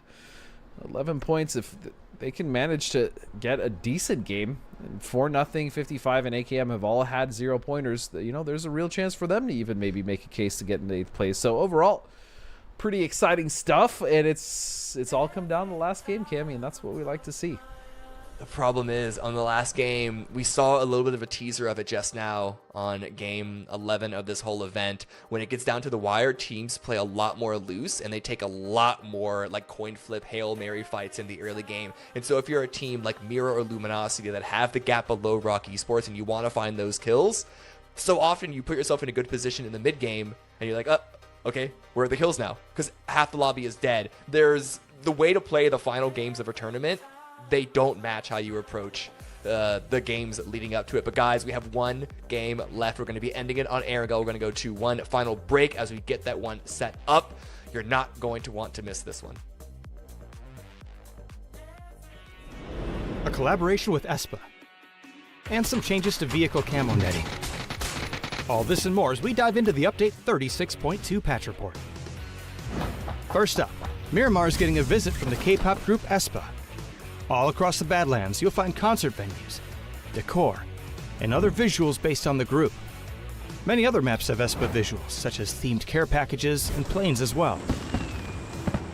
There's also an emote stage on the starting island of every 8x8 map for you to perform some of their most iconic tracks, including their latest hit. Next up, vehicle camo netting is seeing a durability improvement and is being added to Rondo and Tago this update as well. The improved durability only applies to bullet damage, and there are still some conditions in which the netting is instantly destroyed, so check out the patch notes for full details. The clan system is also getting some love. There are new ways to show off your achievements, including a new weekly ranking page, along with new clan tag plates. Full details in the patch notes. There's also a new Survivor Pass. Regions with duo mode can now choose one-man duo in normal and ranked. And we've tackled some bugs, so be sure to check out the patch notes for details on everything. Update 36.2 is here, so park the car in a safe spot and get ready to rock out with Espa. We'll see you on the battlegrounds.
Ten-point lead is a massive gap for Rock Esports to be holding, but when you realize that it is Team Mira and Luminosity right behind you, both of which have had massive games of their own, massive scores put on the board in a single instance, might not be as safe as it looks at first glance. And with another pretty bad playing path like this, eyes are on Rock Esports. How are they going to approach this one? How are they going to make sure that they, one, survive, but two, still get the points needed to stay ahead of the wave of Mira and Luminosity? We are going to have to see if Rock can hold that lead. If they do indeed play not to lose and throw it, I really hope that's not the case. But that is okay. Mira going heavy early on, going for the hot drop in Pachinki. Let's end it here up against AKM. Couple of good weapons in play, but that is an AKM member that seems to be surrounded by Team Mira.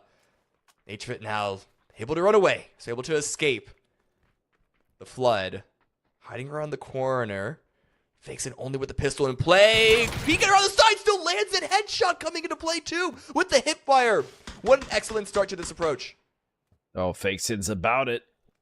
As you said, that's an excellent start to this fight. Fakesid's going to get the flush as well. Now the forward position. Oh, got to be careful, though. That one almost cost him. NCLS also going to back off. He doesn't really have any first aids or any meds either. And this fight on Hospital is happening for okay. Oh, no. Justin, look at the map. I knew it was going to happen with the plane path. You did call it. So far you did towards call the it south. before we got in while we were on break. Yep. Let it be known. Let the record show. I called this in the green room. It's going to be Sosnovka. We always end on Sosnovka. I hate this map. I hate it. Aaron Gell just never... What? Okay, it's fine. I don't want to go on this soapbox again. But this is just going to make Relax. things... It's just... Okay. The point is, though, as a final game, though, this is going to cause so many issues for the teams that are trying to find points. You have even less control of setting yourself up for... like playing safe or playing aggressive here. It's kind of just, let's just go with the play, go with the game, and see what happens.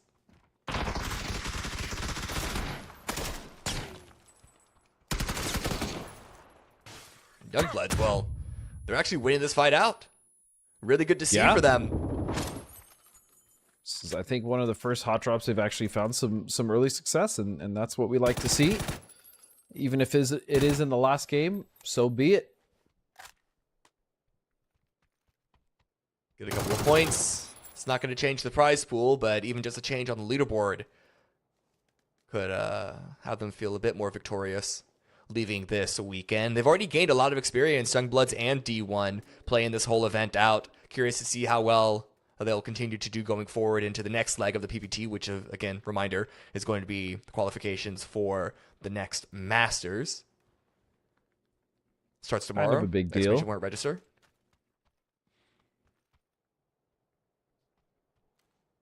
Okay, spray from D1. Factor, can he get anything off of this? Maybe. Nade's being primed, though. He's got to be careful. Or no, that's a flash. Nope, that was a nade. It just missed. Okay, no problem. Factor's going to get the knock here as long as that... Oh, never mind. It cooked just a bit too long. So how long is this going to take Youngblood to clean up? That's the question. Remember, like, this is a Sosnovka island that these teams are then going to be playing into. They're going to be arriving so late with the rate that this hot drop's been taking. Like, we're already at 4.5 minutes, but Carlos with a knock and a kill. They're trying to turn things around. Let's move around the side, really... but a great hold. This is falling apart. Absolutely falling apart for Youngblood. No, I spoke too soon. It was a 4-on-2. How do they lose that? But greatly played by D1. Oop. Fervero should have spotted that one out. Demastro lost the opportunity. The door opened in an angle that they weren't expecting. A little bit of a spray, not too much damage. It is now going to get flooded through by Rezab.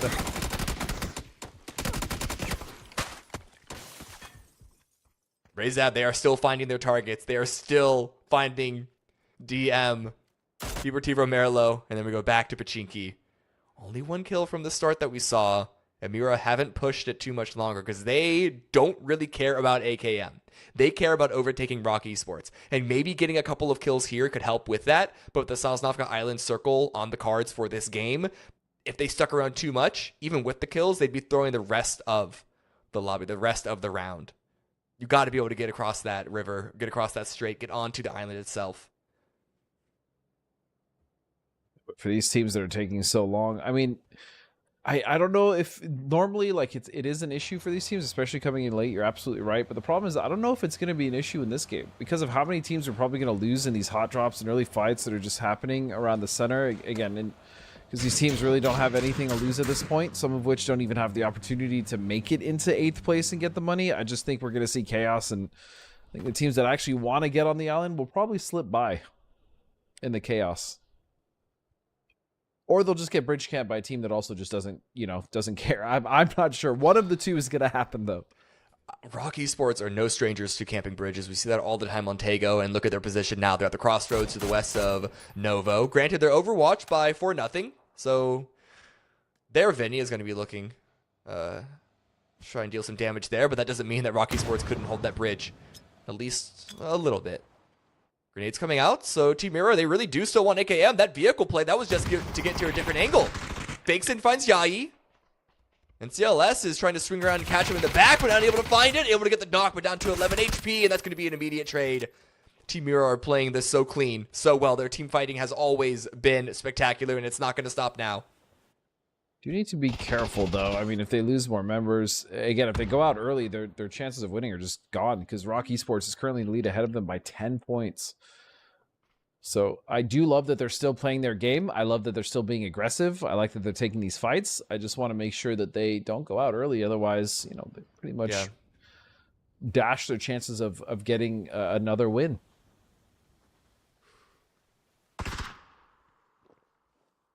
It's all down to one final member of AKM. It's all down to Andy.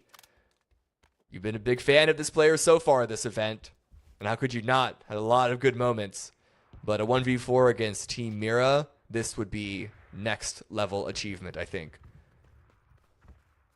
Yeah, that would be truly impressive. I'm not even expecting that, even though I think he's great. But if he's able to do it, wonderful. Speaking of wonderful, Rezav hitting some nice shots. Not sure if it's going to be enough. Oh, maybe. Hold on a second. That boat actually might explode. Yeah, boats actually, they run out of durability quite fast. Yeah, they are not tanky at all. You can see Andy finds the first. Come on, Andy, make me look like the smartest caster in the world. That's 2. Hold on a second. Knows where Fana is. Trying to find an angle through multiple windows. Windowception here. But now the stun's going to pull him away. Still, great work to set it up into the 2 versus 2. Finding the first was easy. Getting the second was a bit more difficult. But now they know their position is. Andy's swinging around to the side. He's going to find Fana. Nice but try. Fana finds them first. What a good attempt. But Team Mira still come out on top. He had to get aggressive. That was the best chance he was going to get, a 2v1. And so he had to push. It was not a great angle for him, but either way, it needed to be done. Great stuff. Either way, I'm still very hype on Andy. And of course. Yeah, I was going to say, surprise, surprise. Vox and a BRDM. Bullying people. Luminosity did lose 1. That's going to make their chances of overtaking Rock Esports a bit more difficult now. And I think 55 are camping that death box, making sure they can't even call them back. Yeah, not looking ideal for LG. I mean, they do still have 3 up. They can pull off if they want to, but yeah, I mean, Rock is also waiting on the other side of the bridge. Just see how that's going to play out. Meanwhile, Rezav once again just doing Rezav things, chasing teams into the blue, and it's DM this time, and there it is. So it looks like they've extended it not only to Rondo anymore. They've chased them down on a wrangle now, so it does look like they are just going to continue to chase them down and get those points. This DM is out. I wonder if there's a story there. Really curious. Anyone in the anyone who's more keyed into the Latin American community, is there some sort of story there? But look at this circle. Hard shift to the east. Still a fair bit of water in play, but this is great for nothing. This is centered up on one of the most oppressive high ground positions in the entirety of Erangel. That is, normally that would be a really crazy shift with how many teams would be alive, but because of the fact that we've already lost 3 teams, it's going to be easier to play. You're going to have less to deal with as far as like competition or just opposition when trying to get onto the island, even if you come somewhere off from, like, let's say the West Bridge. And again, 4 happy men's just with the most insane split. I just don't get it. I don't understand. Oh, Vinny. Gets a note. Yeah, able to get in. Hey, Vinny on Vinny. Surprised it took this long for that to Vinny on Vinny that action. to happen. Yeah.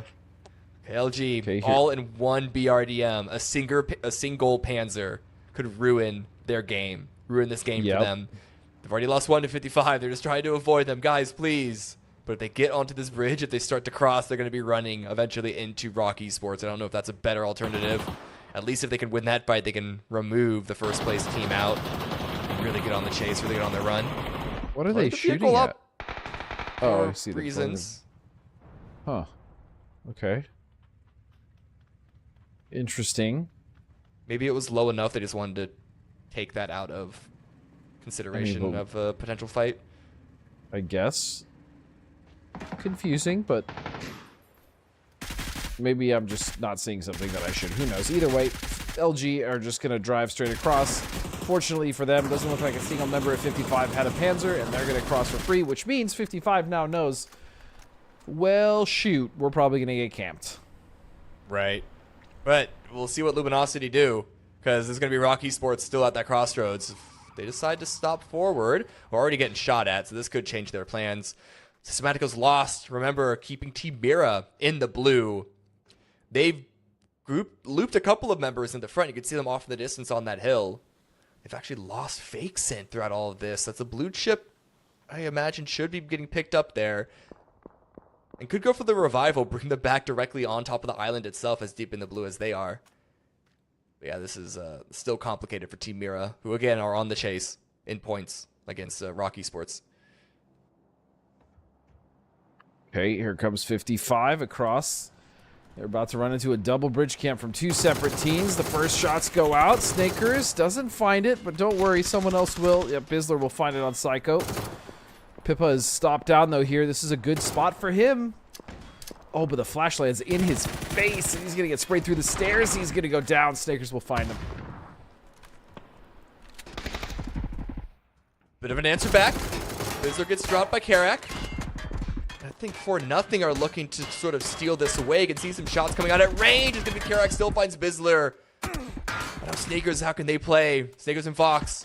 They're so isolated from each other, though. Grenade goes out. Trying to find something to play with. And now Santastico eyes on a member of 55 who crossed to the other side of the catwalk.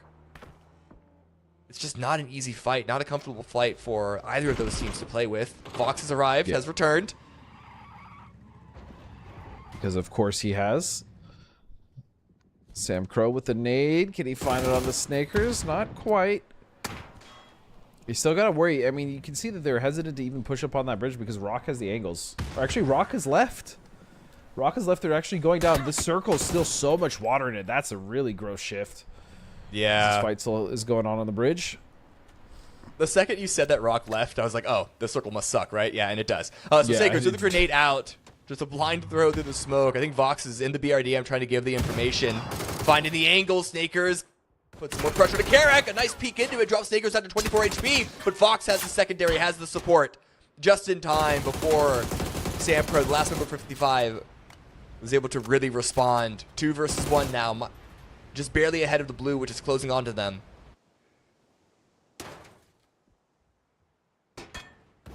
Sam Crow is left with the reward of getting shot at from probably what is 500 to 600 meters away. It's going to be team on radio tower. It's going to be 4-0. Snakers and Vox will just head on out. Low on gas, low on durability. They might need to try and swap for another vehicle soon. They should be able to get where they're going with that, at least at the base of the hill if they want to drive up right underneath radio tower, which it looks like that is the path they're going. Refuel maybe, who knows? Oh, could. But again, peppered by 4-0. That's not going to make it easier. And then Sam Crow we still see off on the north. Systematicos as well. Also arriving. Luminosity, they're not being given any space to play with. Oh, Sam Crow is going back out. Oh, nice headshot. The damage from the blue, I don't know if it's going to be enough, but he needs to stop and get the first aid kit ASAP. And if any of these long-range shots by Jimu hit, it's going to be over.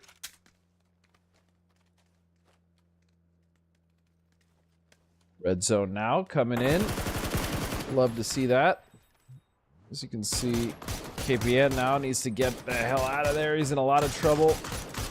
Meanwhile, so many teams are coming from the blue, dude. It's crazy. And not just like blue edge. I'm talking like full-on rotations from the other side of Sosnovka. It's craziness. Was that 12 first aid kits that I saw on Samcro? Samcro's really investing into the blue play. Snakos goes down to the blue. KPN goes down to the blue. Uh-oh. Box is just sitting in heal. Okay, dude. What is this? Is the most off-the-rails PUBG I think I've ever seen. Oh my goodness. Bad Nice plane path spray. into a bad circle. And for the last game of the match, things are going to get real chaotic. Jam, though, with the spray. Yes, onto one. Confirms Cali. Looking to try and confirm the second. Doesn't want to let that one get stolen away. Why aren't those hello? Like a few did. Like one or two did. There we go. There it is. Yeah. It's okay, Jam. I feel you. I feel your frustration, buddy. He gets it nonetheless. Loss is going to go down to himself. That's an unfortunate series of events. Probably got knocked with the nade in his hand. As Jam and QAD, yeah, just holding out the last couple members there of Quattros.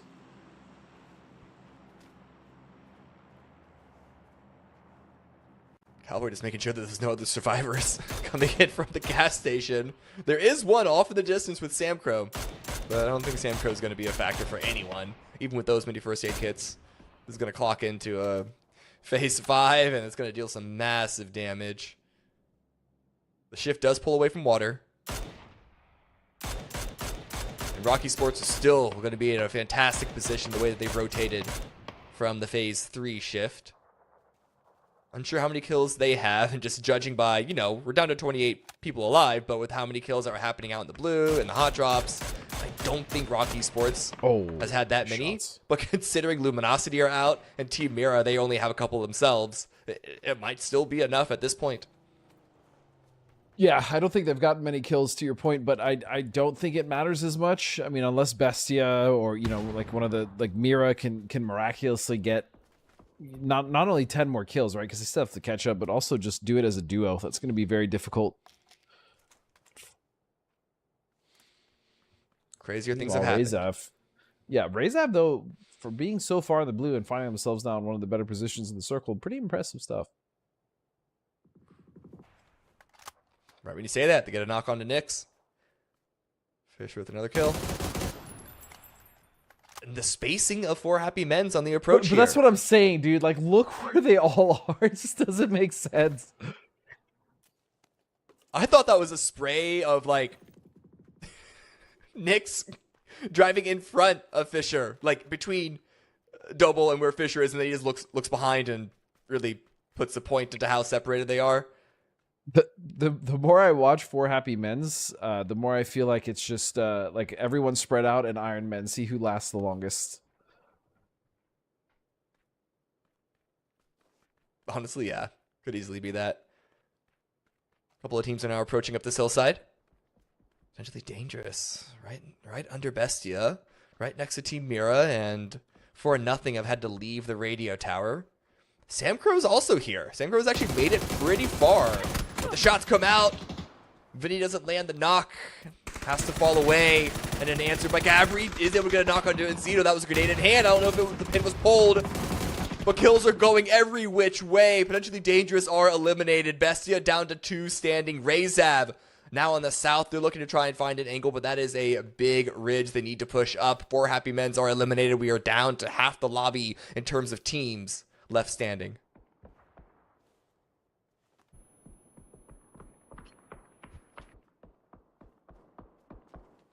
Question is what is For Nothing going to do here? Coming down.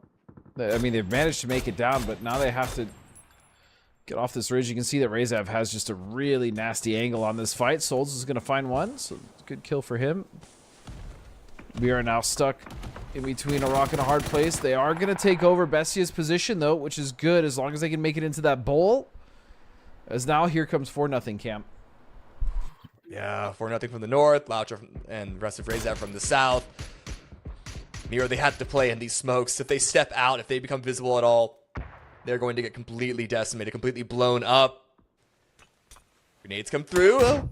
LFP just barely able to dodge one of them, but up, out in the open. Oh, Rezav not taking shots. I guess the line of sight was just barely broken.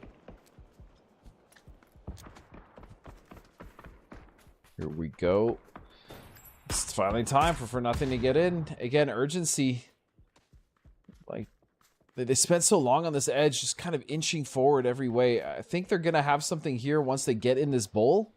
They're still going to have to contend, though, with Mira, but more importantly, Sam Crow. Sam Crow's still alive up here. I wonder if Jimu might be onto it, actually. Might be privy to this. Maybe. Or at least aware of the potential at the very least. I think For Nothing think that Mira was still in that dip. They didn't realize that Mira had left that smoke. The fact that Mira are still alive is absolutely insane. They're so low HP. I think they still continue to get peppered. Now Cowboy's on the run. Sam Crow's going to be hearing this. Cowboy is not ready. Gun not in hand. This should be an easy kill. First person, third person, it does not matter. Almost turned it around, though. Instantaneous headshot with that, but still it's going to go the way of Sam Crow. Relo's there for the trade. I don't think Cowboy is going to get confirmed, so the point not going for 55 regardless. Nice, and yeah, get him to safety. You can see that that would have been a really poor spot to res. Rock Esports with the angles now starting to push in, and with circle control. We'll see what Rezav can do here, though. 7 kills. It's been a solid game from them so far. Taking shots to the last couple members of 4-0.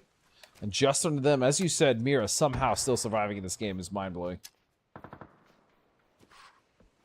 They're not getting kills, though, and that's going to make this right a tighter and tighter finish for Rock Esports. Akatsuya arriving, putting some pressure on it for 4-0. But, like, they're still alive. If they suddenly, if they find an opening, push down to Rezav, clean that one up, and this could be the timing to do so. Jam with a double knock onto 4-0 just to the north. This is the opening that they need, but no, Jam is now looking their way. 4-0 didn't last long enough for this push to be successful. And Alcancia, they already have 9. One more shot to land. It'll make it 11. Martin's going to find it, so it's only going to be 10 for them at the moment. But still, it's going to be Team Mira eliminated. Rock Esports, they should be the winners of Super Cup 3. But let's see who can win this final match on Erangel. Can Rock finish this event with the final chicken dinner? One final victory lap. 3 kills, 4 members alive. It's looking good and complete and utter dominance on this circle currently. With Rezav, though, they do have a chance. If they wrap on the south side and they catch BL off guard, that's going to be a window of opportunity for them to start to peak this ridge and start devastating Rock. We'll see if that's going to be the case. Currently, Alcancia is just in the roughest position. As you can see, Cowboy trying to make it on his huffy bicycle, but he doesn't quite. Or maybe it's a Schwinn. Maybe it's a mongoose. Could be, or even a fat boy. Who knows? These are also words that I understand. Dude, I had a fat boy bike when I was in elementary school. That thing was so sick. Oh, that headshot in the blue coming in. Do you just BM deny at this point? I mean, I guess you could. Yeah, I mean, why not? Almost impossible to make it out of there. I don't think there was any more ground to be gained on the leaderboard, except, well, Rezav is one of them. I think right behind Alcatia, but that means that that's a denial for a potential sort of a neighbor on that leaderboard. But now it's a final 4 versus 4. 10 kills for Rezav. It was like 4 or 5 for Rock Esports, but Rock Esports still have the better position. BL with a knock through the smoke on Barbero, looking to clean and confirm that one up. No more information from you. No opportunity for a revive for you.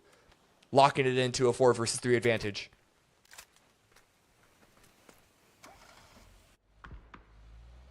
Oh, Martin is going to find RBN. 3v3, and he was that off angle, which means that the wrap on the south is more than viable for them now. And you can see, yeah, Fisher's noticed that. He's like, maybe I should wrap here. Pushing up. Laucha with the Groza in hand. Saw the vehicle, heard the vehicle, knows that the revive is taking place. They're running into a trap, though. They're in the wide open now for Santastical and Solds. Oh, but it doesn't matter. Laucha turned around in time. Just barely recognized that player behind the tree. The revive is coming into play, but it's going to be a trade. Santastical can't even finish that knock. Martin's coming up huge as well. It's falling apart for Rock Esports. It's now all down to BL. 1 versus 3, they had the advantage, but Raze are stealing it away from them. Shots come out. Still going to be a knock coming in for BL. Out in the open, Laucha is vulnerable, but isn't going to be taken care of. It is going to be a Raze chicken dinner to end Super Cup number 3. 14 kills. What a great round for them.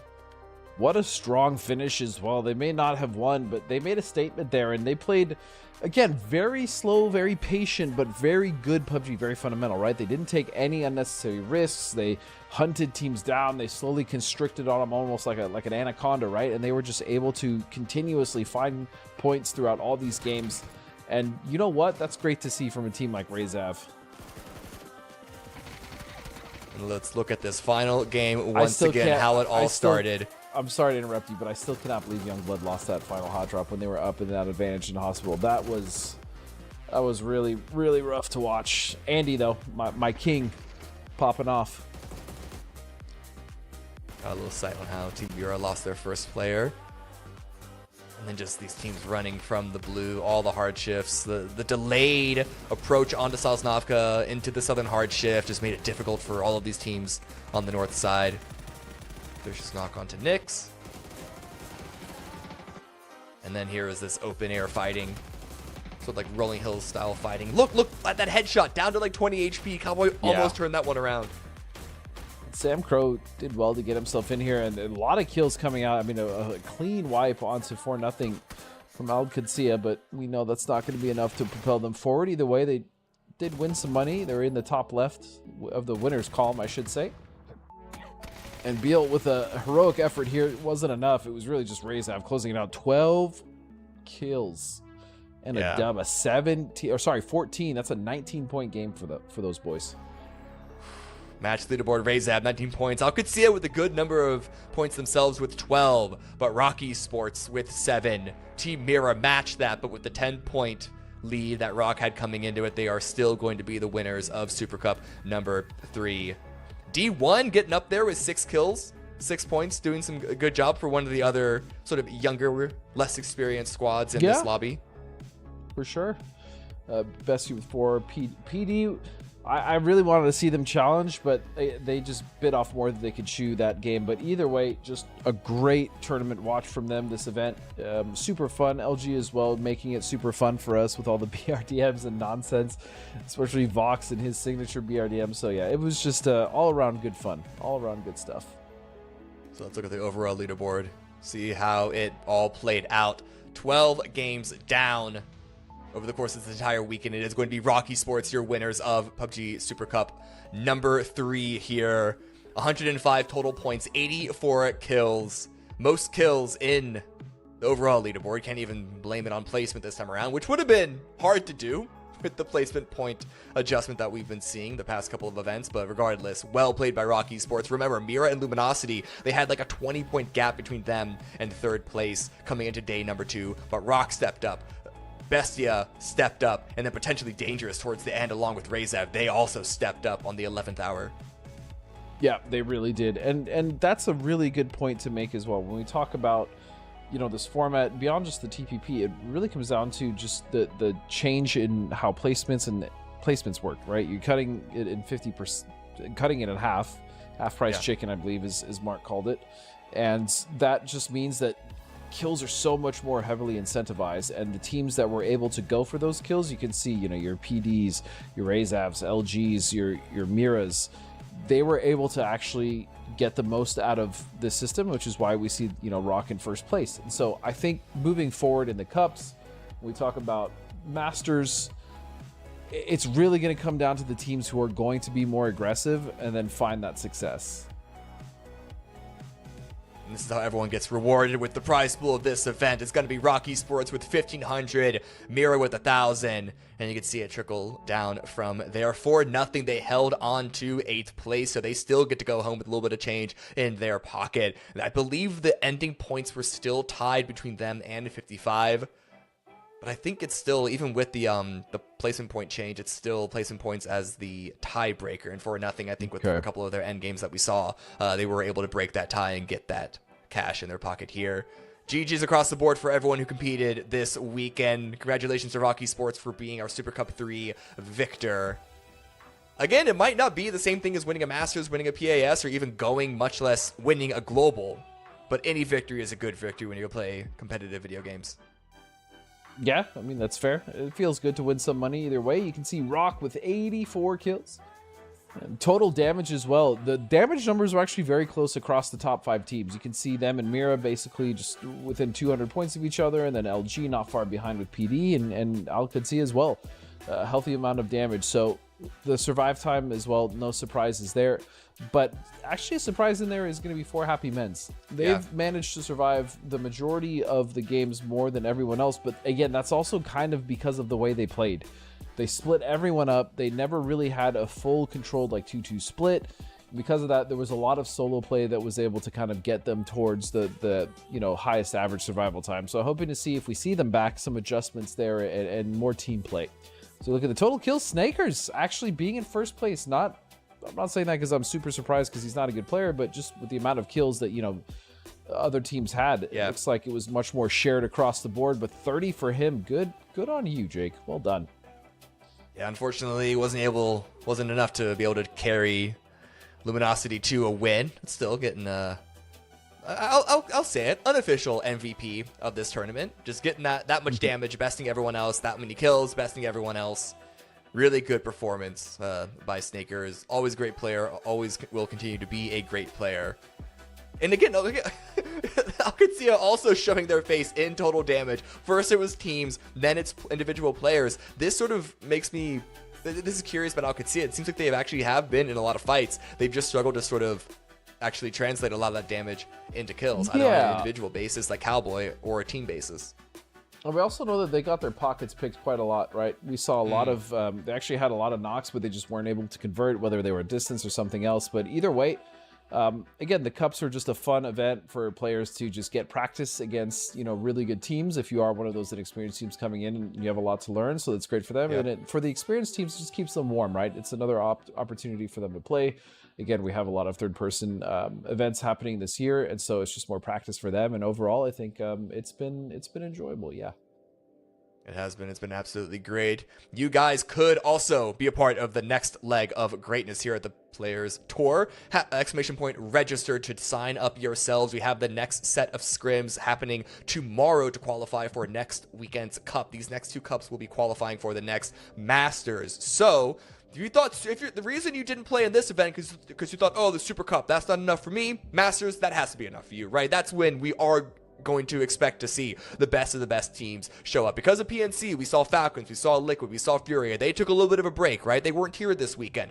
The Masters, they should be back. I expect them to be back. It's a much bigger event. Here, it's going to be much more of an exciting event. And if you want to take part yourself, exclamation point, register, join up, sign up, get involved. Like I said, I might join myself. Who knows? Who's to say? You should. I think you absolutely should, Cammy. You should compete. It's about time we see Cameron D return to the battlefield, but that is going to do it for us. Thank you so much for spending your weekend with us. This has been Super Cup number 3, and as Cammy said, make sure you guys are tuning in because Masters is coming up. More importantly, those scrims are happening tomorrow, and get involved. We'll see you next time.